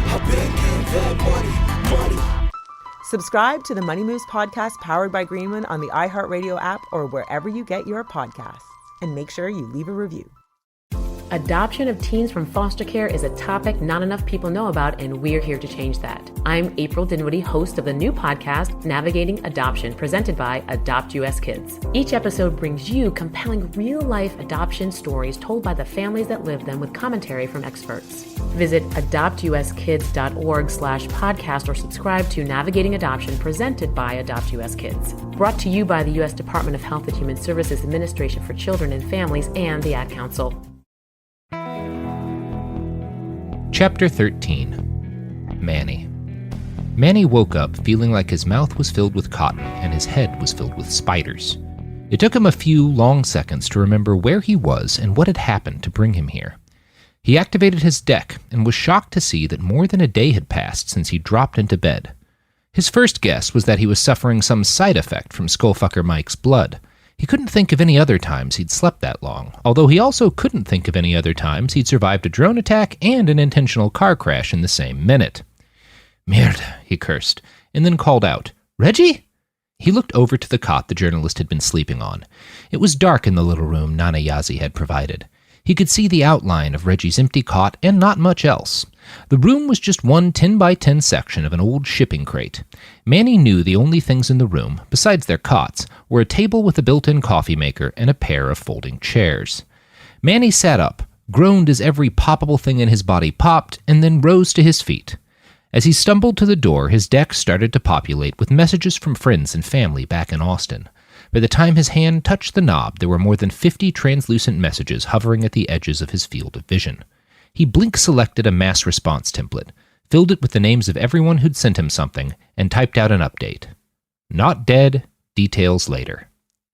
He almost sent it, but then he noticed one of the names, Aisha Martinez, Oscar's wife. He could only see the first few lines of the message without opening it, but what he saw made it clear she was terrified for her husband. Manny deselected her from the list and sent the mass message off to everyone else, and then scrolled through his messages until he found Oscar's message stack. The other fixers still hadn't said anything, not since the assault had begun. Manny opened up Aisha's message. He tried to read it, he really did, but his brain wouldn't let his eyes focus on the words. His heart started to pound, his gut curdled, and, instead of reading it, he typed her a quick response. I'm alive. I'm so sorry, but I don't know where Oscar is or if he's made it out. And then he typed a sentence he knew instantly he'd regret. I will do everything I can to find your husband. Then he sent the message and stepped out of the room into the dying light of the late North Texas afternoon. Rolling fuck unspooled around him. It was crowded, or at least more crowded than it had been yesterday. Dozens of people, and non-human people, were packed onto the gantryways and into the sundry buildings added around the rollers and up on the spires. One building that jutted off the rear roller looked like a carousel ride with little rocket ships instead of horses. It appeared to function as a spinning bar. Drunk people rode little ships while bartenders in the middle kept them liquored up. Someone shoved by him, a heavily chromed person with 3 tails, each topped by the fully articulated and seemingly sentient head of a cat. One of the cat heads belched a small puff of fire at Manny as their wearer passed. He shook his head and squeezed his way over to the main roller. It helped a little to pretend he was just pushing his way onto the Austin Metro. While he walked, he noticed a message from Reggie. He blink-clicked it open and heard Reggie's voice in his ear. At the rooftop bar, drinking my way through some research. Find me when you wake up. I'm on to something. Of course, Manny had already been on his way there before he'd seen Reggie's message. That was the simple reality of British journalists. If it was possible for one to be drinking, that's what they'd be doing. The walk took about 10 minutes. He crossed a combination of gantryways, staircases, and even one webbed net. The bar was packed when he arrived, but it was easy enough to pick out Reggie. Both his holographic screens were up and active on the bar top in front of them. He was seated next to Skullfucker Mike, and they were deep in conversation when Manny walked up. Hey, brother, Reggie said. You've been out for a long time. Yeah, Manny said. Nothing like that's ever happened to me before. How long were you out? The journalist thought for a moment and then answered. I'd guess like a day, he said. Mike told me that's not weird. Yeah, the Chrome Man chuckled. All medicine's got side effects. My weird-ass blood's no different. Y'all cute little humans ain't made for it. Skullfucker Mike and Reggie were both clearly drunk, and just as clearly not as drunk as they planned to be by the end of the night. Mike flashed a grin at Manny and offered a hug that the fixer accepted awkwardly. "Guy, it's good to see you," Mike said. "I gotta tell you, I'm kinda jealous of your nap. I miss sleep like that. With all this chrome in me," he waved a hand vaguely over his head, "I can't get exhausted like that anymore. You miss it when it's gone. I gotta drink like 30 of these fucking things." Mike gestured to the half-full drink in front of him. It looked like a pina colada, a strange, incensey odor wafted up from it, just to pass out like a normal person. Reggie was drinking the same thing. He offered his half-full glass to Manny. "These things are the best, man. Vodka and opium coladas." "They got a little bit of THC in them, too," Mike added in a high, sing-song voice. Manny waved them off. "I'm good, thanks. I just woke up a minute ago. I probably shouldn't immediately take 3 different drugs." Reggie and Skullfucker Mike both looked at him like he was an alien. "Weird," they said at the exact same time. Mike laughed, and Reggie looked back at his screen as a push notification popped up with a cheery "Shitting tits," he cursed. Manny and Skullfucker Mike leaned into the screen. The notification was a Newswire update with a journalist who must have been embedded with either the SDF or Austin's forces. The title said it all. "As the Heavenly Kingdom prepares for another assault, SDF and Austin abandon Waco." "I'm not surprised they're pulling out," Mike said. "Your people are good enough fighters on a normal day, but the SDF's built to dominate a bunch of squabbling militias. They were never going to hold off a sustained assault from a real army." The sleep was fully banished now. Manny was awake, and the gravity of what had happened over the last few days sank in again. Hamid and Deshawn were probably dead. So was Mr. Perron and Oscar. Oh, holy shit, what am I going to tell Aisha? And then the darker, more selfish thoughts. Am I going to have time to fly out of Austin? How the hell did the martyrs turn into a real fucking army overnight? He asked, with more fear in his voice than he meant to display. "Well," Reggie said, as he gestured to a series of curated social media posts from people in and around Ciudad de Muerta. "Best as we can figure, they sort of stole most of the Republic's army. There are reports of entire units of Republic soldiers, thousands of fighters, turning at once." He gestured to a live updating political map of Texas. It was a map Manny consulted regularly. The Heavenly Kingdom's territory was outlined in red. There was a lot more red on the map today. It seemed impossible that... "Son Charados," Manny breathed. "Galveston?" "Yeah," Reggie gave a grim nod. "Fell about 10 hours ago. Heavenly Kingdom's pushing into the Lake Houston suburbs right now. They're holding position in Dallas, though, digesting their gains still." "Ain't gonna be long before they hit Austin," Mike said. "Maybe a week, maybe 2. Manny stood there for a moment. He thought about his father, his friends. He thought about the house where he'd grown up and the view of Austin sprawl from his roof. He imagined Golden Cross banners flapping in the breeze above burnt-out buildings. He pictured gallows filled with people strung out along 6th Street. A knot of nausea started to build in his belly. "What will you do, Emmanuel?" He heard Mr. Perron's voice echo in his conscience. Manny shook the dead man's words away. "I need to get back home," he insisted. "Is there some way you can get me a ride?" Skullfucker Mike took a long pull from his drink. He squinted at Manny, and the chromed man's eyes focused. One iris looked a lot larger than the others. Mike swayed a bit in his seat, but he seemed lucid. Mostly.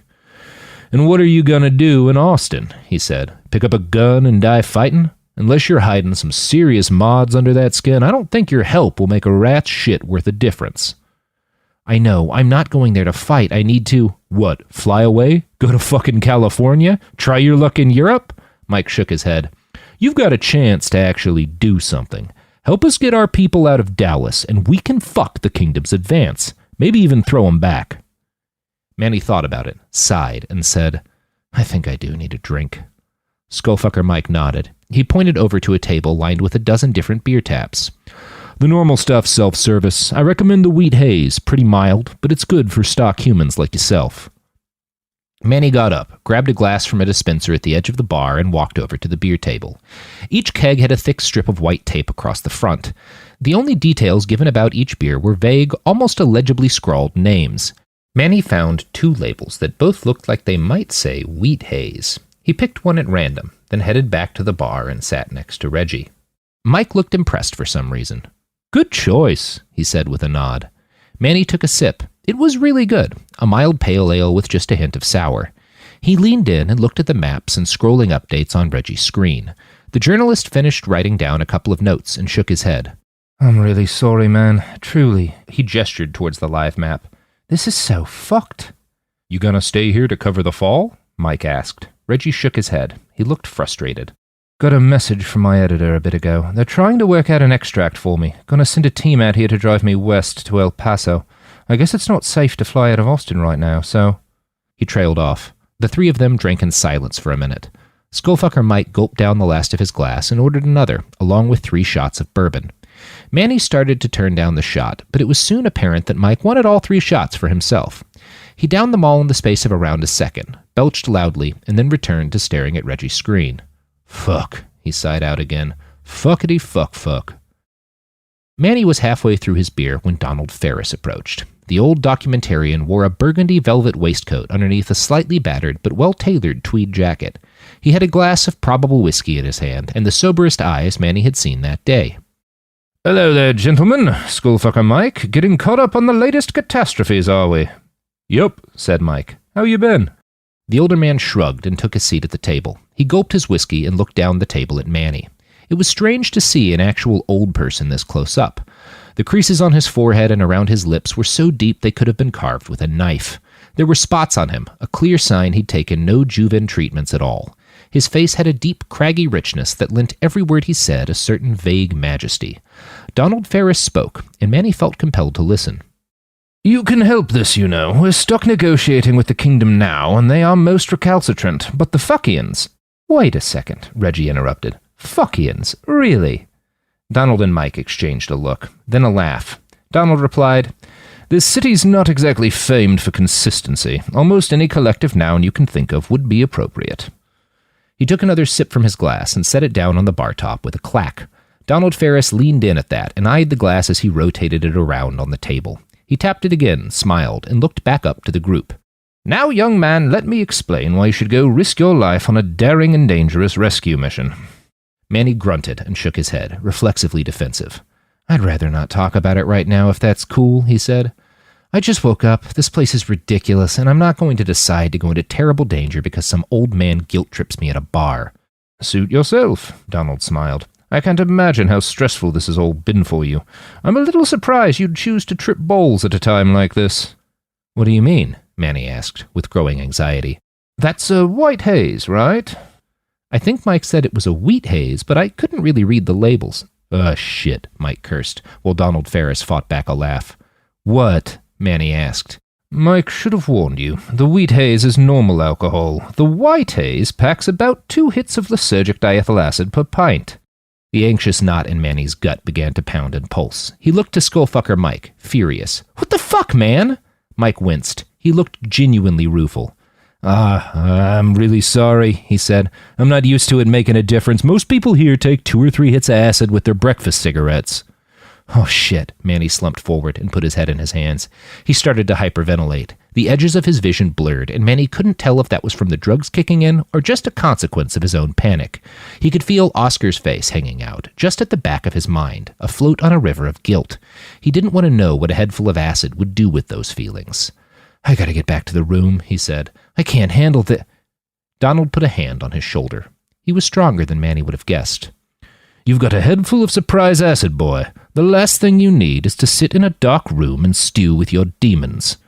He exchanged another look with Skullfucker Mike and said, Brain breakers ought to be kicking off right now. That's the place for a man in your condition. But, started Manny. What the hell is that? Reggie asked. Wait, Manny continued. Donald ignored him and replied to Reggie. It's the best damn party on the continent, or at least the best one humans can attend and survive. I don't really want to, Manny started. Skullfucker Mike added his hand to Manny's shoulder. You really do. Trust us on this. In the end, Skullfucker Mike and Donald convinced him to go. Reggie, surprisingly, opted to stay at the bar and continue his work. He said he was close to something. Manny really wished he'd chosen to come along. He didn't know the journalist well, but Mike and Donald were complete strangers. Manny was not looking forward to the drugs kicking in. He also wasn't sure a giant rave room was the best place for him to be when they did. As they approached it, Manny realized he'd seen the structure when they'd first arrived at the City of Wheels.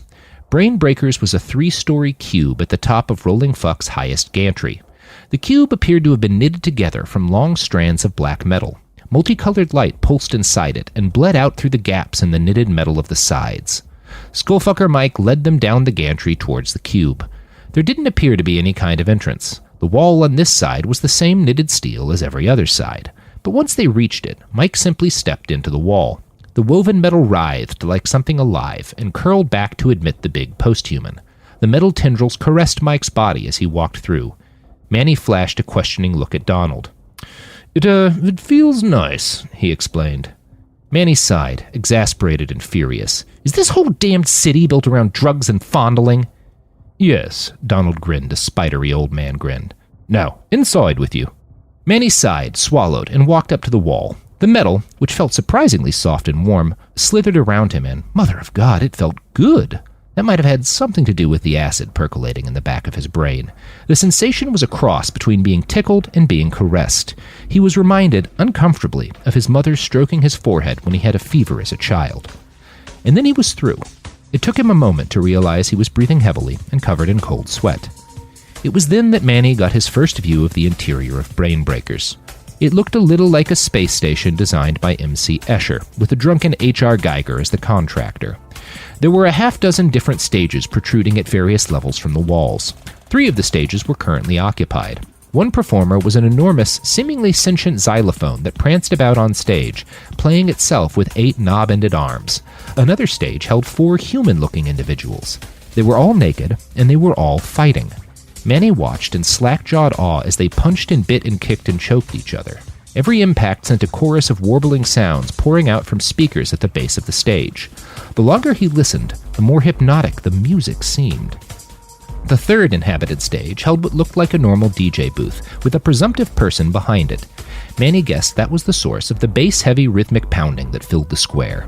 The remaining stages were empty, for now, but the place was so full of sound that Manny couldn't imagine 2 more acts making things any louder. It was chaotic and confusing and a little uncomfortable, but after a few seconds, Manny started to pick up on an overarching rhythm. All 3 acts were making very different music at very different paces, but somehow it all tied together. The inner walls of the place were covered in projection art. Giant, human-sized silhouettes stalked the walls, floor, and roof. At times they moved so fast they looked almost like wisps of smoke. But here and there, one would stop long enough for Manny to get a solid look. He saw several different figures. A tall, muscular but androgynous person, a small, lithe young woman, a broad, squat man with a bald head. They danced around each other, flittering up and down the walls. Their pace and the nature of their motions varied depending on the tempo and pitch of the music nearest to them. It was mesmerizing. Manny stared for what felt like minutes. The sensation of his body faded away from him, and his vision tunneled in on the dancing figures. Their dance had looked joyous and sensual at first, but the longer he watched, the more frenetic it seemed. The more danger he spotted in their jerking limbs, the arc of their necks, the uncontrolled way they spun round and into one another. Anxiety started to build in the pit of his stomach. And then there was a person beside him. Mike. Hey, buddy, he grinned. The other man's pupils were the size of dinner plates. He clenched and ground his teeth back and forth. Is it okay if I put a hand on your shoulder? Sure, Manny said, surprising himself. Cool, Mike smiled, and did so. His hand felt supportive, comforting. How you liking the party? Manny really wasn't sure. It was beautiful here. Now that Skullfucker Mike had pulled his attention from the dancing silhouettes, he'd started to focus more on the crowds of people, dancing and drinking and fucking across the assorted dance floors, cuddle spaces, and bar tops of Brainbreakers. Most of the celebrants were visibly chromed. He saw a woman with 6 arms, a couple things he could only describe as dick centaurs, a man with the head of a dolphin, and countless people in bizarre costumes built of light and fur and liquid metal. It was hard to tell how much of this was real and how much of it was the drugs. The acid was hitting his head pretty damn hard. Skullfucker Mike squeezed his shoulders and brought Manny back again. The fixer blinked and then finally responded. It's, good. Good? Fucking great. Let's get you some whippets and head over to the fireworks table. They're about to open it up. Fireworks? Inside? Mike laughed. It's hardly a party without explosives, brother. Just go with it. And so Manny did. He and Mike did some whippets, which meshed gloriously with the acid. Then they stood up on stumbling feet and headed over to the fireworks table. Things seemed to be just getting started over there. Manny inspected a few different, brightly colored explosive toys before something burst next to his ear, and he looked up to see Skullfucker Mike firing a massive Roman candle towards the musical punching people on the stage. The sound of it, holy hell, the sound! It might have been the most compelling thing his ears had ever heard. The acid is definitely hitting hard now, Manny thought. Holy fuck, what is this? The rest of his night faded into a blur of lights and music and strange, indefinable sense memories. It was disorienting and exhilarating in equal measure. Hours went by, the acid faded, and eventually Manny found himself on a bunch of cushions, sitting around a table with Skullfucker Mike and other fuckians. He couldn't remember any of their names, but after a few minutes of relative lucidity, Manny was able to piece together that they were all friends of the people who'd been captured. One of the men, a bearded guy with multi-jointed fingers the length and width of rulers, reached over Manny to grab a beer. He pulled it back, took a sip, and settled into his seat. "My favorite memory of Marigold," he said, "is from back when we were still building this city, right after we stole the bagger. She got a hair up her ass that there ought to be a big purple clubhouse at the top for folks to do cocaine in and watch sunsets. I remember she strapped an armload of wood to her back, grabbed a can of spray paint, took a big rail of meth, and just started climbing up the center spindle like she was gonna do the whole damn job herself. She got fucking stuck 2/3 of the way up, just hanging out there with her panties in the breeze, screaming like a scared cat." Mike laughed. "I remember that. Me and Topaz had to climb up and free her, and then she climbed the rest of the way up and started laying down boards." Fingerman nodded. "Yeah, I remember. When I climbed up there an hour or so later, she's all frantic and fiddling with nails and bolts and turned to fuck, but like, making progress too. And I asked her, 'Marigold, why are you doing this? This ain't a one-person job.' And she said, 'I know, but unless I start building it, it'll never be real.'" There was quiet for a while. Manny could feel the pain in the pause and see it on everyone's face. He didn't want to say anything. He was pretty sure there was nothing worthwhile he could say. But then he spoke anyway. "Can you tell me about the others? The other two who were captured?" Another of Mike's friends, a tall black woman in a bright blue shark onesie, nodded and replied. "Rick's a little dude, a great painter and a pretty good pyrotechnician. He's no kind of fighter, but he's got a real sweet way about him. He puts people at ease. So he goes out on a lot of these delegations to be a good face for the city. Marigold's always the main negotiator, but we sent Thule out too.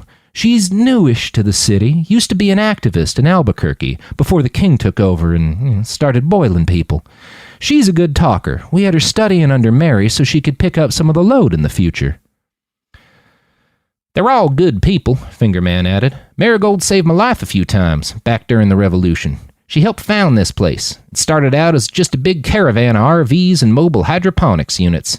She'd find isolated communities, bring them food and such. No government was much use back then, so for a lot of folks, Mary's caravan was the line between life and death." "Yep," said Skullfucker Mike. "She's the one who found Topaz and me. After the boss went missing, we were pretty lost.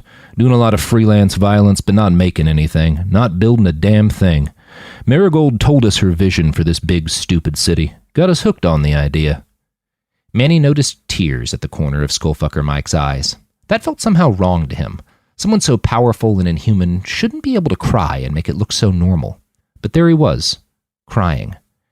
And then, for the first time in the trip, the thing Manny had most feared happened. He thought about Oscar. He remembered a picnic he'd taken with the Stringer, his wife Aisha, and their 2 kids. It had been a lovely spring day, one of the dozen-ish days a year in Austin where the air felt good on your skin. They drank cheap beer and eaten hot dogs and watched the kayakers roll along the Colorado River. "I sent him out there and now he's probably dead." "You know, there's something else we share," Mike said, his voice low and somber. "We've both spent way too much of our lives feeling helpless." Manny cocked a disbelieving eyebrow up at Skullfucker Mike. "Yeah," the chromed man chuckled. "I know what you're thinking, but you'd..." Support for the show comes from Public, the investing platform for those who take it seriously. On Public, you can build a multi-asset portfolio of stocks, bonds, options, crypto, and now generated assets, which allow you to turn any idea into an investable index with AI. It all starts with your prompt. From renewable energy companies with high free cash flow to semiconductor suppliers growing revenue over 20% year over year. You can literally type any prompt and put the AI to work. It screens thousands of stocks, builds a one-of-a-kind index, and lets you backtest it against the S&P 500. Then you can invest in a few clicks. Generated assets are like ETFs with infinite possibilities, completely customizable and based on your thesis, not someone else's. Go to public.com/podcast and earn an uncapped 1% bonus when you transfer your portfolio. That's public.com/podcast. Paid for by Public Investing. Brokerage services by Open to the Public Investing Inc. Member FINRA and SIPC. Advisory services by Public Advisors LLC, SEC registered advisor. Generated assets is an interactive analysis tool. Output is for informational purposes only and is not an investment recommendation or advice. Complete disclosures available at public.com/disclosures. Life gets messy. Spills, stains, pet accidents, and kid chaos. But with Anabay, cleaning up is easy. Our sofas are fully machine washable, inside and out, so you never have to stress about messes again. Made with liquid and stain-resistant fabrics, that means fewer stains and more peace of mind. Designed for real life, our sofas feature changeable fabric covers, allowing you to refresh your style anytime. Need flexibility? Our modular design lets you rearrange your sofa effortlessly. Perfect for cozy apartments or spacious homes. Plus, they're earth-friendly and built to last. That's why over 200,000 happy customers have made the switch. Upgrade your space today. Sofas start at just $699. Visit washablesofas.com now and bring home a sofa made for life. That's washablesofas.com. Offers are subject to change and certain restrictions may apply. Hey, this is U.S. Olympic gold medalist Tara Davis Woodhull. And I'm U.S. Paralympic gold medalist Hunter Woodhull. As athletes, our lives are about having a clear path. And a team that you can absolutely trust. So when it came to getting the best mortgage, we chose PennyMac. PennyMac is proud to be the official mortgage provider of Team USA and you. Learn more at pennymac.com. PennyMac Loan Services, LLC, Equal Housing Lender, NMLS ID 35953. Licensed by the Department of Financial Protection and Innovation under the California Residential Mortgage Lending Act. Conditions and restrictions may apply. Let's talk about modern home shopping. It's sort of become a fun side hobby, right? Scrolling listings at night, dreaming about kitchens you've never seen, or backyards you haven't even stepped foot in, all from the comfort of pretty much anywhere. Redfin knows a lot of people like you want to own, but are stuck in this browsing mode loop. That's where Redfin flips the script. With listings that update within minutes and tours you can book right from the Redfin app, you can see your dream home the moment it appears. Now, liking a listing is easy, but actually landing it, that's where Redfin comes in. Redfin has over 2,200 agents with local expertise. And Redfin agents close twice as many deals as other agents. That means they want to help you win, not just window shop. Redfin is built to help you go from just looking to wait, this could actually be home. So become the newest neighbor on the block. Visit redfin.com to start finding and start owning. That's redfin.com. Be surprised how often the fancy hardware doesn't matter. Mike's face twitched and more tears poured down his face. He took a deep breath, fixed Manny with bloodshot, puffy eyes, and spoke again. We all spend a lot of life helpless. So when you have a chance to do something, to make a difference for someone, personally, I recommend you fucking take it. Manny woke up the next day, feeling out of place and vaguely unstuck from time. He could hear Reggie snoring on the next bed. The room was very dark, and it was impossible to tell what time it might be. Manny thought about activating his deck, but decided against it. There was something almost nauseating about the thought of being flooded with the outside world right now. He stood up and went outside to wander the spindles and gantries of rolling fuck for a while. At one point, a man walked by with a plate full of breakfast burritos, and so Manny had breakfast. A little while later, he found a self-serve coffee house stationed next to one of the fondle boats, and so he had coffee.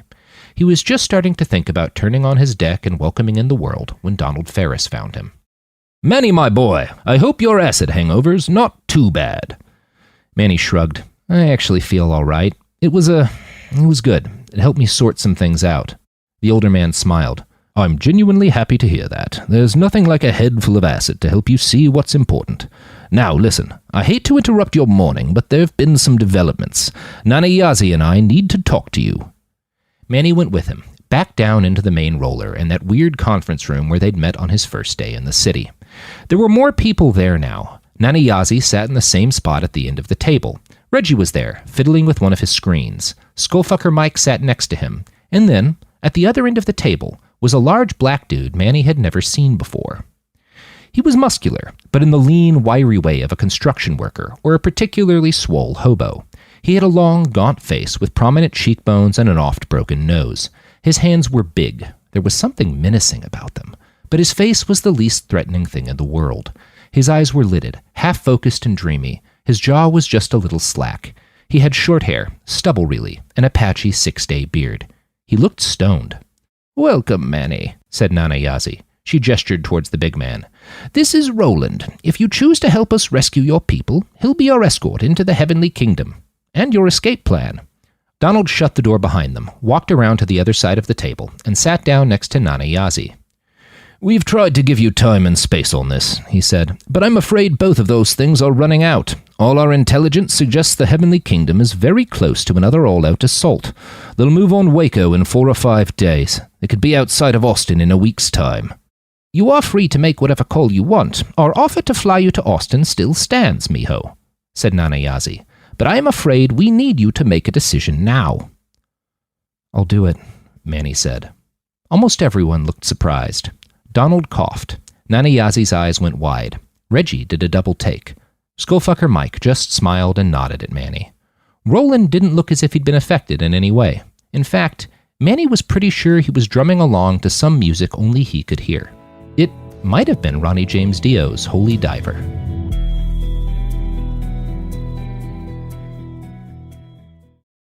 Give us your attention, we need everything you got fast. Waiting on reparations, we be the illest podcast. Tune in every Thursday, politics and wordplay. We fight for the people cause they got us in the worst way. From the Hill to Brazil, Bombay to Kanye. From the left enclave to what the neocons say. Every Thursday, cop the heady conversation. And break us off with some bread cause we waiting on reparations.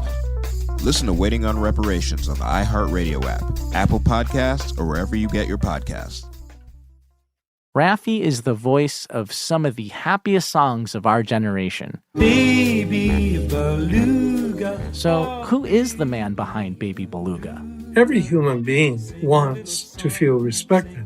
When we start with young children, all good things can grow from there. I'm Chris Garcia, comedian, new dad, and host of Finding Raffi, a new podcast from iHeartRadio and Fatherly. Listen every Tuesday on the iHeartRadio app or wherever you get your podcasts. The Gangster Chronicles podcast is a weekly conversation that revolves around the underworld. From criminals and entertainers to victims of crime and law enforcement, we cover all facets of the game. Gangster Chronicles podcast doesn't glorify or promote illicit activities. We just discuss the ramifications and repercussions of these activities. Because after all, if you play gangster games, you are ultimately rewarded with gangster prizes. iHeartRadio is #1 for podcasts, but don't take our word for it. Find the Gangster Chronicles podcast on the iHeartRadio app or wherever you get your podcasts. Chapter 14. Roland. Once he'd been dismissed, Roland had made it his immediate business to get as high as post-humanly possible before he was needed. This was not a difficult task. Rolling Fuck had been built to keep buzzes going. The main Roller's bar stocked an assortment of beers mixed with LSD, laudanum, dimethyltryptamine, and a half-dozen Shogun chemicals. Roland started off by sampling them all. He drank until the fireworks show in his head was indistinguishable from the actual fireworks outside. Are those real, or am I just fucking lit? Roland decided that answering that question wouldn't make him happier. He lost himself for a while and drifted from one of the fondle boats to a dance party in a field underneath the main gantry. After hours of that, Roland had his fill of rhythm, so he found his way to a coke binge in a weird purple house atop one of the spindles. The rest of the night he spent testing the limits of his toxin filters and his tolerance for human contact. The latter came first. He abandoned the coke party and stumbled through Rolling Fuck until he reached a small booth with baggies of Umnulok, a DMT-based hallucinogen made from synthetically grown giraffe liver. Things got fuzzy after that. There was a fireworks fight on a spindle that caught a shack on fire. He downed a shitload of mescaline as the sun breached, and then, quite suddenly, it was afternoon, and he was lying on his back across the baking hot metal of one of the spindles. Skullfucker Mike stood above him, naked as the day he was born, and holding some sort of frosty purple beverage in a large tiki cup. "Hey, man," Mike said as he took a sip. "Nanayazi told me to find you. You straight enough to talk to people?" Roland nodded. He wasn't really, but he could sober up fast. Maybe sober wasn't the right word. His brain could flood itself with focusing drugs to offset the hallucinogens. And he had a vial of liquid methamphetamine somewhere in his pack. That might do the trick. Roland sat up, grunted, and waved a hand at Mike. Then he dug around in his pack for the vial. He found it and drained half. "All right, let's go," he said. "Let's go to the place and do the things." Mike helped him down the spindle. Roland's unsteady legs were proof that he'd managed to find himself a worthy drug binge. The satisfaction he felt from that mixed well with the initial meth euphoria. By the time they reached the conference room, he was wired as fuck and kinda wishing he'd picked a different drug to spin his mood. Roland sat down and eased into his chair. A short young Anglo fellow entered next and sat down on the opposite side of the conference table. He looked and smelled nervous. Roland paid him little mind. He was too jittery from the meth to want to talk. He decided a nice dose of some downers would help his situation and rooted around for his heroin kit. At that moment, another young man entered the room. He was short, Hispanic, and about 21 years old. Nana Yazzie embraced the kid. Skullfucker Mike clapped him on the shoulder. They started talking. The kid said something that seemed to surprise most of the people in the room. Roland half paid attention to all that while he loaded up his syringe and tied off his arm. He stopped when he realized everyone else in the room was staring. "Hey, something wrong?" he asked. "Roland," Nana Yazzie said in a warm voice as she gestured to the Hispanic kid. "This is Manny. He's going to be your partner for the mission. He grew up in the Republic, and he's a skilled negotiator. He'll help you blend in while you do your work." Cool, Roland grunted, and returned to his heroin. "Roland, if you wouldn't mind," Reggie was about to speak. Nana Yazzie's smile was as indulgent as ever. "He's uncovered something important about the Heavenly Kingdom. It might be useful to you." Roland shrugged. "Unless he's got a list of which bartenders in Plano make a passable whiskey sour, I can't imagine caring.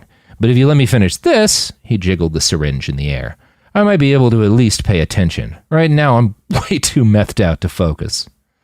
The old man leaned forward and sighed. The kid looked horrified. He started working his mouth in what Roland was pretty sure must be the prelude to some sort of expression of shock or offense. Skullfucker Mike preempted him.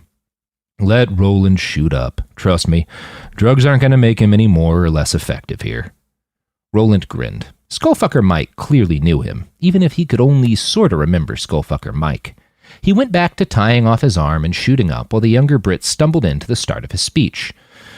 "Yes, well, I've been going over the last few days of successful vehicle-based bombings on checkpoints from Galveston and Lake Houston and all across the Dallas-Fort Worth area. In total, I've identified 321 bombings that appear to have been carried out as part of this overall offensive. 240 of those bombings involve autonomous vehicles hitting dedicated autonomous vehicle checkpoints." Right on cue, a projection map flickered to life on the wall behind him. Hundreds of red dots populated a map of the conflict-riddled regions of north-central Texas. It looked like the pattern of attacks you'd want in order to funnel the SDF's limited resources towards the least defensible chunks of their line. What was weird was that so many bomb-rigged autonomous vehicles had gotten through the scanners. "So," Roland asked, "how'd the fuckers do it? Bunch of 0 days?" Reggie shook his head. "That's what I thought at first," he said. "But these attacks actually started more than a month before this offensive. If they were relying on exploits, the SDF's IT folks would have caught something by now. The most likely explanation is that the Martyrs found some way to make vehicles that aren't autonomous seem that way." "Yeah," Manny said. "The Martyrs have tried to hide drivers in autonomous vehicles before. The SDF watches for it." "Which means the Martyrs have figured out something new," said the journalist. "Some new way to hide a human driver that doesn't register on conventional sensors." "And that way is?" Nana Yazzie asked. Reggie's face reddened. He grunted and swallowed and then spoke. "I've got no idea, but I think I know where they're putting these new vehicles together." He snapped his fingers, and the projected image changed to a map of a city called McKinney in the Dallas suburbs. It zoomed into an aerial shot of one enormous factory building near the outskirts of the city. "The BBC pays for access to a few independent satellites that overlook this part of North America. We also pay the SDF for limited access to some of their drone surveillance footage. From all that, I was able to trace out paths for 78 of the vehicles used in these attacks. Every one of them started their journey here." The projection changed again to what looked like a stock photograph of the front of a large white factory building. The Tesla logo was displayed prominently by the front door. "It's an old Tesla plant. They finished it about a year before the Civil War. It's been in and out of operation since then. As best as I can tell, the last normal vehicle rolled off the line 3 years ago, before the Heavenly Kingdom started cocking things up. McKinney was one of the first parts of the old Metroplex to fall, so they've had plenty of time to fiddle with shit." Roland raised his arm and realized belatedly that the needle was still dangling out of it. The old man sighed again, but Roland bravely ignored him. "So what does this have to do with your captives?" he asked. "I didn't sign on to help you guys spy or blow up a factory. Send this data to the SDF or Austin if you think it matters." Skullfucker Mike put a hand forward in a placating gesture. "We're not asking you to do anything about this," he said, But you and Manny will be our only eyes and ears inside the kingdom. If you get a hint of how they've accomplished all this, it'll be valuable to us and the SDF. We'll find a way to make it worth your while." "I mean, the drinks are free, right?" Roland asked. "I don't know what else you got that I might want." Mike smiled and gestured to Roland's backpack of narcotics, which sat next to him on the big redwood table. "By my count, you've gone through about half your stash since coming out here. If you're able to get us any worthwhile info, I'll make sure the bag's full before you leave." Roland narrowed his eyes. It would be a giant pain in the ass to find a good Percocet between here and Camel Toe. He sighed. "All right, fucking fine. If we hear something, we'll look into it, but don't hold your breath." After the meeting, Skullfucker Mike took Roland down to the city's makeshift morgue so he could steal a dead man's face. Rolling Fuck's militia had found the fresh corpse of some guy Roland's rough height and build. He'd fled Dallas and made it almost as far as Waco before getting hit by a drone attack. The poor fucker'd been gutted by shrapnel, but his face was intact enough for Roland's chameleon implant. Roland hadn't used the thing in so long, he worried it might not work. He stared down at the man's face and took in his features. The fellow was white, but his skin was burnt a deep reddish brown. He'd clearly spent a lot of time under the Texas sun. He appeared to be in his early 40s and clearly hadn't taken many Juven treatments. His hairline was fine, but the man's eyes and the edges of his lips were creased with wrinkles. His dead, staring eyes were blue. There were deep, dark bags beneath them. "Plenty of time to sleep now, buddy," Roland thought. He closed his eyes, focused on the dead man's face, and felt his facial bones start to tear themselves apart and then reform. He felt the pigments in his skin shift too, which was always strange. The sensation of his pigments opening up and taking in more light felt a little like stripping off a thin layer of clothing. While Roland did this, Skullfucker Mike ran a scanner over the corpse and located the ID card in its right forearm. Mike used a tool that looked like a long metal straw to suck the ID free and then shoot the tag into Roland's own arm. It took a second for Roland's body to pull the data. His name was Aaron Weathers. He was single. He worked as a mechanic in Arlington for most of his life. He had a clean criminal record, save for a drunk driving arrest in his early 30s. Roland, now Aaron, left the morgue with Skullfucker Mike and headed for the ride that would take him into the Heavenly Kingdom. He used the walk as an opportunity to smoke a couple grams of fine Afghan opium. He was still smoking when they reached the battered old pickup truck on the outskirts of Rolling Fuck's campground. The kid, Manny, was in the driver's seat. "Hey," Manny said, and stared wide-eyed at him. "You, look different," he added with a forced smile. "Yeah," Roland replied, and pulled himself into the passenger's seat. Mike tapped him on the shoulder. "What?" Roland asked. "I'm gonna need your bag, man." He pointed to the still smoking opium pipe in Roland's hand. "And that. The Heavenly Kingdom's got a pretty strict policy on intoxicants. You're not gonna get a backpack full of narcotics through their checkpoints." Roland growled at Mike. He couldn't fault the other posthuman's logic, but he'd be damned if he was going to spend several days surrounded by a bunch of religious nuts and do it sober. Roland locked eyes with Skullfucker Mike, opened his bag, and grabbed a heavy handful of drugs. He swallowed them all, one by one, pill bottles and baggies of hallucinogens and vials of amphetamines. He ordered his gut to reduce its acidity so he could store the drugs for later regurgitation and consumption. Then he took one last deep hit from his opium pipe and handed it and the bag to Mike. Manny popped the car into drive, and they rolled off into the night. They drove in silence for a while. Roland's hindbrain would have marked the time if he hadn't done such a successful job of pickling it with opium before they left. The quiet got awkward and boring pretty quick, though. He considered putting on music, but, of course, his headwear was severed from all outside networks. He couldn't connect to the car any more than he could blink send an email. He decided to ask Manny to put something on. "Hey, guy, music. Can you music?" Roland realized he was slurring, and his words were not coming out the way he'd intended. The kid, Manny, looked irritated. "How fucked up are you right now?" Roland gave a shrug that meant, "Very." "You know, my ass is on the line here, too. I'm not made of whatever fucked up science you've got in your veins. I'd appreciate it if you took this seriously." On an objective level, the kid's request was fair. This must be a big moment for him, going off on a dangerous mission to enemy territory, etc. But to Roland, this was Tuesday, or whatever day it actually was. He'd disabled his clock and calendar years ago, because fuck that noise. "Fuck that noise," he said without meaning to. "Good God, I'm so high." "What?" Manny sounded confused and perturbed. "Oh shit, sorry man." Roland rubbed his eyes, a little dazed from the opium. "I wasn't talking to you." "I am the only other person in this car," Manny said. Yeah, but I'm high as shit. Words come out sometimes. They aren't meant for anyone. They just happen. The car slowed, and Manny pulled over to the shoulder of the cracked old highway. When the car came to a stop, he put his head in his hands and breathed in and then out very slowly. It took Roland a moment to realize the kid was going through a panic attack. He's never done anything like this before. Of course he's terrified. Roland wondered if he should do something to comfort the kid. He said, I've killed about 12,000 armed people. Manny turned to stare at him. He looked shocked, but Roland noted with satisfaction the statement had disrupted his panic. What? What the? Give or take a handful, Roland continued. I burnt my brains kill counter out with crocodile and cheap vodka a while back. Why would you tell me this? Why would you think this would help? Because, Roland said, we're about to go into a very dangerous place together. You're scared you're gonna die, and I want you to know, however many armed nut jobs are in that city, I can murder them. All of them. Manny stared at him. He still looked terrified and vaguely pissed, but his heart rate was steadier. His breathing had slowed. Roland declared his gambit a success. Okay, the kid finally said. That's actually comforting. Thank you. There was silence for a beat, and then Roland spoke again.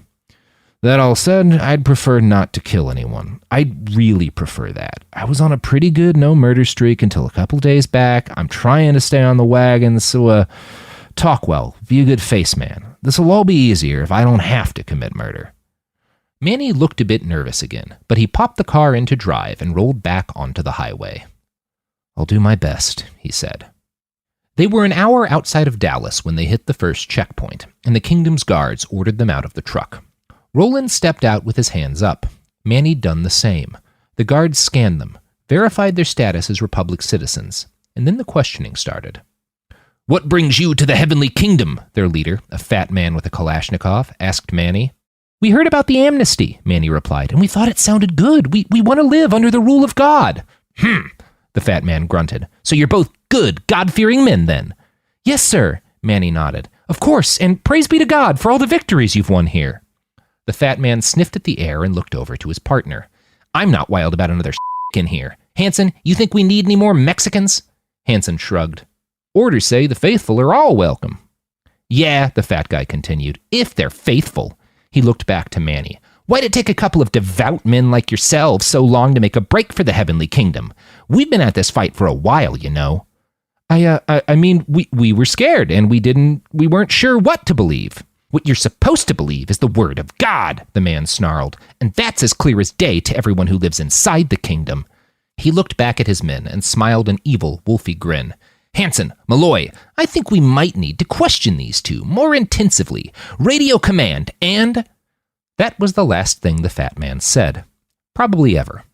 Roland shoved a hand into the martyr's mouth, pulled downwards, and shattered his jaw in 4 places. Then he leapt into the others. It went quickly. He gouged eyes, broke jaws, severed tongues, and then started in on their limbs. By the end of it, all 4 men were still alive, but none of them were in any shape to report on what they'd seen. Manny vomited several times. What happened to doing your best, Manny? Roland asked, more irritated than angry once he'd finished. The kid recoiled. Roland realized Manny had started to shake a little. He also realized there was still a part of a man's ear in his mouth. Hell, you scared him. Sorry, kid, he said, and squatted down next to Manny. Look, the odds were always good that this first try was going to be a scratch. The good news is they've got other checkpoints. We'll hop on the access road and find the next one. It'll be fine. What did you do to... Manny started. I stopped them from talking, he said, very quickly. No one's dead. There'll be a... He glanced down at the burbling, bleeding mess of shattered humans. They'll be all right, but we need to move now, before someone else comes along and I gotta break them too. Roland popped open the cab so he could change into a clean set of spare clothes. He was grateful that Skullfucker Mike had packed them bags to lend their story extra verisimilitude. Manny changed too, and once his hands stopped shaking, they rolled off to the next checkpoint. Roland tried not to think too much about the men he'd just broken. That helped that one of them had been an asshole. It helped that none of them had died, but still. They hit the next checkpoint 8 minutes later, and things went much better this time. For one thing, it was busier. There were already a dozen other cars in line when they pulled in. The guy who was questioning them was less of an asshole, and he seemed to buy Manny's claim. We weren't brave enough to make the journey until now, but we prayed all night about this. I know it's the right thing to do. Roland had to fight to avoid rolling his eyes. The line worked, though. The man at the checkpoint waved them in and issued them a temporary transit pass. This is good for 6 hours, the checkpoint officer said. That's plenty of time to find the immigration center and report in. If you're caught driving around the kingdom after that, it won't end well for you. They drove on, but it was slow going after the checkpoint. The roads into Dallas were choked with ruined vehicles and actual traffic. It looked as if hundreds of people had taken the Heavenly Kingdom up on its amnesty offer. Roland couldn't fault them for that. The kingdom seemed to be winning. As they rolled towards Plano, they were stopped regularly by patrolling martyrs and asked to present their papers. But bit by bit, they made their way onto and through the packed and crumbling highways of old Dallas. At one point, they found themselves in stalled traffic on Highway 75, overlooking the cratered ruins of the Lakewood blast. He felt cold October air. He smelled barrel fires and heard the sharp crack of riflery. He saw flashes of a face. It might have been Jim's, and he remembered the feeling of a cold metal handle attached to something heavy and dense. He remembered yelling, too, a small, sweaty hand held tight in his own. He remembered guilt. "What's up?"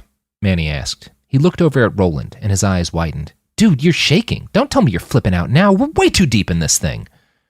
Roland shook his head. It's nothing," he said. "Just a piece of an old memory hitting me in the face. I think I was in town when that fucker went off." The young man's pupils grew as big as saucers. "Ni verga," he spit. "You're full of shit." Roland shrugged. "I don't know, maybe. It's just a piece of a memory. I might be confusing it with something else. Sure got triggered by seeing the blast site, though." Manny was not satisfied by that answer. "I refuse to believe that someone could watch an atom bomb eviscerate a city and not have a clear memory of it. I had to take anti-rad pills my whole childhood because of that bomb." "I don't have any clear memories, kid. None from further back than about, 5 or 8 years ago. I don't have a whole lot of clear memories since then either, but that's from the drugs." "What the hell happened to you?" Manny asked. "I thought you posthumans all had hard drives running through your blood. Were you too cheap to pay for a photographic memory?" Roland scratched his neck. He wasn't itchy. It was a nervous gesture. He was a little fascinated at the fact that this line of questioning made him feel nervous. He really couldn't remember the last time a conversation had made him feel that way. Weird. "I got hurt," was all he could honestly say. "I don't remember much of anything from before the revolution. Hell, I don't really remember the revolution." The line of cars started moving again. Manny popped the car back into drive, and they rolled further into the Heavenly Kingdom. Both men were quiet for a minute, until Roland spoke again. "That's why I'm doing this, you know." He wasn't sure why he was saying all this, but Roland found he couldn't stop himself. "Jim, the guy who brought me on, he knows some fucking East Coast surgeon who specializes in post-human brains. They think they can give me back my memory. This rescue mission is, it's how I pay for that." "Are you, sure you want those memories back?" Manny asked. "The fuck do you mean? I don't even know who I am or was right now. Wouldn't you want that shit back if you lost it?" Manny glanced over to him. They locked eyes. "I don't know," the kid said. "You say you killed at least 12,000 people. I've been working as a fixer for the last 2 years, and I've seen a lot of fucked up eyes, dead eyes on men who've done too much killing, but none of them hold a candle to what's going on there." He pointed to Roland's face. "I don't know. I got a feeling your past is one big fucked up nightmare. Maybe you're better off without it." Roland was quiet for a while, and Manny didn't say anything else. They crept along in stops and starts and inched closer to Plano as the sun cracked open the horizon. The kid had a point, Roland decided. He'd worried about the same thing himself since Jim made the offer. Every hour or so, he still found himself thinking about the driver of that technical. The man had reeked of love. And yeah, the guy'd been fighting to establish a Christo-fascist nightmare state. Somehow that didn't mitigate his death in Roland's head. Most causes were shit. Most men who fought for anything fought for nightmares. That guy and all his friends had just been doing what felt right based on the shit lives they'd lived. The same thing had to be true for most of the soldiers and insurgents Roland had killed. How many civilians did you kill, Roland? How many lives did you end just to keep the battle drugs flowing? When he thought about it that way, he really didn't want his memories back. But then, of course, there was Topaz. He loved her so much, or rather, the pieces of him that remembered her loved her so much. Roland knew he wanted those memories back. He needed them back. Every time he thought about her face, something twisted inside him, as if his guts were being tugged in whatever direction he thought she might be. It was a weird way to feel about a woman he only remembered in fragments. Roland shook his head in a nervous attempt to shake the thoughts from his mind. Then he stared ahead at the line of cars. The immigration center was chaotic, crowded, and heavy with the smell of scared humans. It was also a happier place than Roland would have expected. Martyrs in fresh olive-drab uniforms with bright golden crosses emblazoned on the arms handed out food, water, and even cups of instant coffee to the adults. They posed for pictures with children. The whole place almost had the air of a party about it. There was someone filming, too. Roland guessed he must be a propagandist for the kingdom, putting together some sort of documentary. They stood in line for 2 full hours before it was their turn in front of the intake officer. He was an older man, with a big bushy mustache, red jowls, and a droopy rooster waddle of a throat. He had a whiny voice that barraged them with questions as soon as they sat down at his desk. How many apostles did Christ have? What was the name of the hill where our Lord was crucified? What is the 5th commandment? Manny answered every question while Roland sat there and smiled vacantly like an invalid. They'd decided in the car that playing dumb was his best option. He'd probably wind up starting a fight if he talked to the man, and besides, Roland didn't know shit about the Bible. He didn't even have any memory fragments of church services. And why is it that you're answering all the questions, young man? The officer finally asked. What about your friend here? Aaron, is it? Yeah, Roland replied. I don't test so good. Mom said I ain't a thinker. But you are a Christian, yes? Oh, yes, sir, he nodded enthusiastically. I love God. I am all about God. The intake officer narrowed his eyes at Roland. Manny flashed him a look of fury, and then quickly turned it into a smile directed at the officer. He's slow, sir. His mama took care of him, but she died in a drone strike 2 months back from the SDF. I'm just trying to make sure he's okay. The man grunted, and then looked to Roland. I imagine that must make you angry, losing your mother. Roland nodded and put on his best facsimile of an angry face. They're bad men. I want to hurt them back. The intake officer chuckled. Well, I've got good news for you then. The Heavenly Kingdom needs soldiers. I'm sending you both to a training platoon. In a few days, you'll be martyrs, and you'll have a chance to get your revenge. Wait, Manny asked. We're being drafted? The officer narrowed his piggy eyes. The Heavenly Kingdom is fighting for its life, boys. Every person we let in has a job. There are no shirkers here, no layabouts. If you aren't willing to help build the kingdom of God on earth, we have no use for you. And I've decided you boys will best serve God in our infantry. And just like that, Roland found himself inducted into a military for what was, at least, the second time in his life. The intake officer gave them more papers, signed a mustering order, and sent them off with directions to find the barracks that was, apparently, their new home. Manny handled the rest of the interaction well. He even managed to act enthusiastic after his first startled outburst. But once they were out of earshot, back in the truck, he started to hyperventilate again. It looked like another panic attack. Mierda, he cursed. This was such a fucking bad idea. Hey, Roland patted the kid on the shoulder. It's gonna be all right, buddy. Some aspect of his comforting tactic must have gone wrong, because the kid just looked pissed. Do you not realize how fucked this is? Manny shoved Roland back. We're supposed to be effecting a rescue here, he yelled. They're going to have us drilling and training day and night. We'll be surrounded by soldiers. I thought we'd just be squatting in an apartment saying some peace be with yous when we went outside. I thought we were going to track down those hostages in like a day. Now what the fuck are we supposed to do? Roland thought about that for a moment. He thought about the martyrs he'd faced on the battlefield 3 days ago, in their motley armor and battered, rusted weaponry. Look, he said, if this were a real army, we'd be fucked. But you've seen how these guys fight. They got numbers and some professionals, but the bulk of their forces are just poor dumb fucks with a week's worth of training and whatever gun was lying around. We're not going to be drilling from dawn till dusk. He gestured at the truck's dashboard. They're letting us drive our own fucking truck up there. This ain't going to be like a real army. I guarantee you we'll have time to do our shit. Stay calm, stick close to me, do what I do. I'm real fucking good at soldiering. If you follow my lead, they'll love us, and our job will be that much easier. And what if something goes wrong? Manny asked. What if they catch us? Roland shrugged. If they catch us, then we'll already be in the middle of their army. That'll save me so much time. Hey, I've written a novel. It's called After the Revolution. You can find it as a podcast under After the Revolution, and you can find it at atrbook.com as a free EPUB. If you like it, I am crowdfunding the sequel so that I can keep making my books free. That will be at After the Revolution, the sequel on GoFundMe. That's After the Revolution, the sequel on GoFundMe.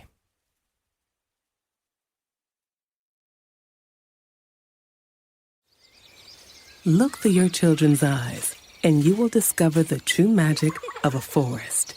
Find a forest near you and start exploring at discovertheforest.org. Brought to you by the United States Forest Service and the Ad Council. Raffi is the voice of some of the happiest songs of our generation. Baby Beluga. So, who is the man behind Baby Beluga? Every human being wants to feel respected. When we start with young children, all good things can grow from there. I'm Chris Garcia, comedian, new dad, and host of Finding Raffi, a new podcast from iHeartRadio and Fatherly. Listen every Tuesday on the iHeartRadio app or wherever you get your podcasts. Mama, what does the chicken say? Dog.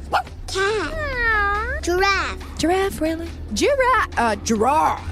You're not going to get it all right. Just make sure you nail the big stuff, like making sure your kids are buckled correctly in the right seat for their age and size. Get it right. Visit NHTSA.gov/the right seat. Brought to you by the National Highway Traffic Safety Administration and the Ad Council. Time for a sofa upgrade? Introducing Anabay Sofas, where designer style meets budget-friendly prices. Anabay brings you the ultimate in furniture innovation with a modular design that allows you to rearrange your space effortlessly. Perfect for both small and large spaces, Anabay is the only machine-washable sofa inside and out. Say goodbye to stains and messes with liquid and stain-resistant fabrics that make cleaning easy. Liquids simply slide right off. Designed for custom comfort, our high-resilience foam lets you choose between a sink-in feel or a supportive memory foam blend. Plus, our pet-friendly, stain-resistant fabrics ensure your sofa stays beautiful for years. Don't compromise quality for price. Visit WashableSofas.com to upgrade your living space today. Sofas start at just $699 with no-risk returns and a 30-day money-back guarantee. Get up to 60% off, plus free shipping and free returns. Shop now at WashableSofas.com. Offers are subject to change and certain restrictions may apply. In the heat of battle, your squad relies on you. Don't let them down. Unlock elite gaming tech at Lenovo.com. Dominate every match with next-level speed, seamless streaming, and performance that won't quit. Push your gameplay beyond performance with Intel Core Ultra processors for the next era of gaming. Upgrade to smooth, high-quality streaming with Intel Wi-Fi 6E and maximize game performance with enhanced overclocking. Win the tech search. Power up at Lenovo.com. Lenovo. You're listening to a podcast, so you're doing something else too, like maybe scrolling home listings on Redfin, saving places you like without thinking you'll get them, because that's what house hunting has become. But Redfin isn't built for endless browsing. It's built to help you find and own a home. Redfin agents close twice as many deals as other agents, which means when you find a place you love, you've got a real shot at getting it. Redfin helps turn saved listings into real addresses. Get started at redfin.com. Own the dream. This is Bethany Frankel from Just Be with Bethany Frankel. Let me be blunt. Most dog food is junk. It just is. And I'm not feeding junk to Biggie and Smalls.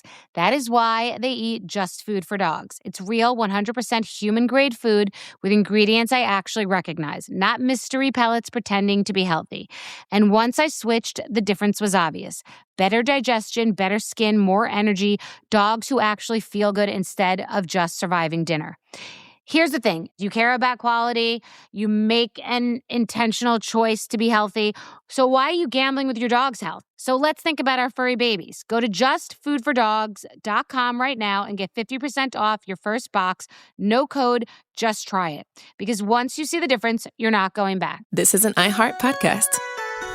Guaranteed Human.